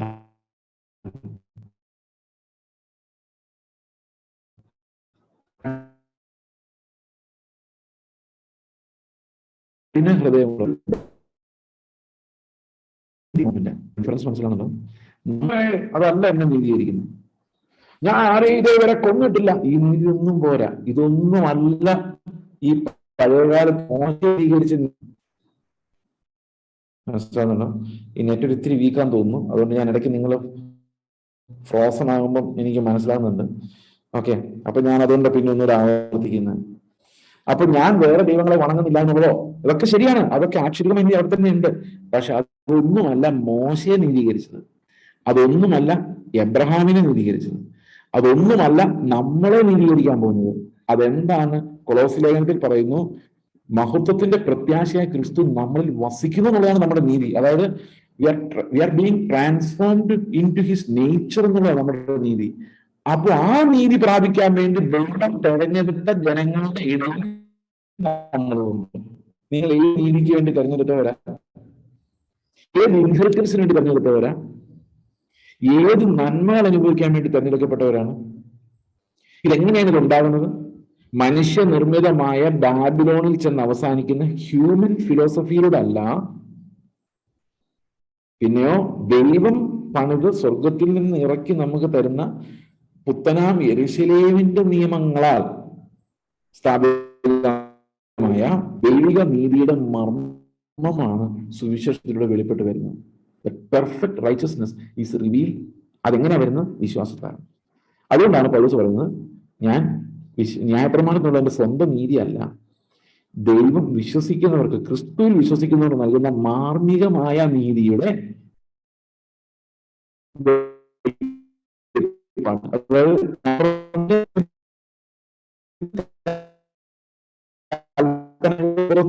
മാസത്താൽ വരുന്ന ആ ഒരു നീതീകരണമാണ് നമ്മൾ എല്ലാവരും കാത്തിരിക്കുന്നത്. It's not about physical obedience of certain commandments. അത് തീർച്ചയായിട്ടും ഉണ്ട്, അത് ലംഘിക്കാൻ പാടില്ലാത്ത നിയമങ്ങൾ തന്നെയാണ്. ഈ 10 കൽപ്പനകൾ വരെ നമ്മൾ ലംഘിച്ചുകൂടാത്ത നിയമങ്ങളാണ്. പക്ഷെ നമ്മൾ നീതീകരിക്കാൻ അത് പോരാ. ഞാനൊരു എക്സാമ്പിൾ ആയിട്ട് പറഞ്ഞു കഴിഞ്ഞാൽ, കള്ളു കുടിച്ച് മദ്യപാനി സ്വർഗരാജ്യം അവകാശമാക്കുന്നില്ല ഇല്ല, പക്ഷെ മദ്യപാനം എടുത്തിപ്പോ ഇല്ല. ഇതാണ് നിയമങ്ങൾ. നിങ്ങൾ ചെയ്യരുതെന്ന് പറഞ്ഞ കാര്യങ്ങൾ ചെയ്താൽ നിങ്ങൾ നരകത്തിൽ പോകും. അത് ചെയ്തില്ല എന്ന് വിചാരിച്ചിട്ട് നിങ്ങൾ നിയമം ആകാൻ പോകുന്നില്ല. സമ്മതിച്ചോ? ഞാൻ കൊല ചെയ്തില്ല, ഞാൻ നീതിമാനായോ? ഇല്ല, എന്റെ ഉള്ളിൽ പകയുണ്ട്. ഞാൻ വ്യഭിചാരം ചെയ്തില്ല, ഞാൻ നീതിമാനായോ? ഇല്ല, എന്റെ ഉള്ളിൽ മോഹമുണ്ട്. ഞാൻ മോഷ്ടിച്ചില്ല, പക്ഷെ എനിക്ക് മോഷ്ടിക്കാൻ പ്രലോഭനമുണ്ട്, എന്റെ ഉള്ളിൽ ആഗ്രഹമുണ്ട്. അപ്പൊ എന്ത് ചെയ്യും? ഞാൻ നീതിമാനായില്ല, പക്ഷെ വഷളത്തരം പ്രവർത്തിച്ചില്ല എന്ന് മാത്രമേ ഉള്ളൂ. അതിനർത്ഥം വഷളത്തരം പ്രവർത്തിച്ചില്ല എന്ന് വിചാരിച്ച് നമ്മൾ നീതിമാനാകുന്നില്ല. നീതി എന്ന് പറയുന്നത് മാർമികമാണ്. ക്രിസ്തു തന്നെയാണ് നമ്മുടെ നീതി. അതുകൊണ്ടാണ് കൊലോസ്യർ പറയുന്ന തലമുറകളായി നീരുന്ന നീതിയുടെ വെളിപ്പാട് മഹത്വത്തിന്റെ പ്രത്യാശയായ ക്രിസ്തു നമ്മിൽ വസിക്കുന്നു എന്നുള്ളത് തന്നെയാണ്. ആ ഒരു നീതി അനുഭവിക്കാൻ വേണ്ടി വിളിക്കപ്പെട്ടവരാണ് നമ്മളെല്ലാവരും. ഇത് അടിസ്ഥാനപരമായിട്ട് നമ്മൾ മനസ്സിലാക്കേണ്ട ഒരു കാര്യമാണ്. വേദപുസ്തകം മുഴുവൻ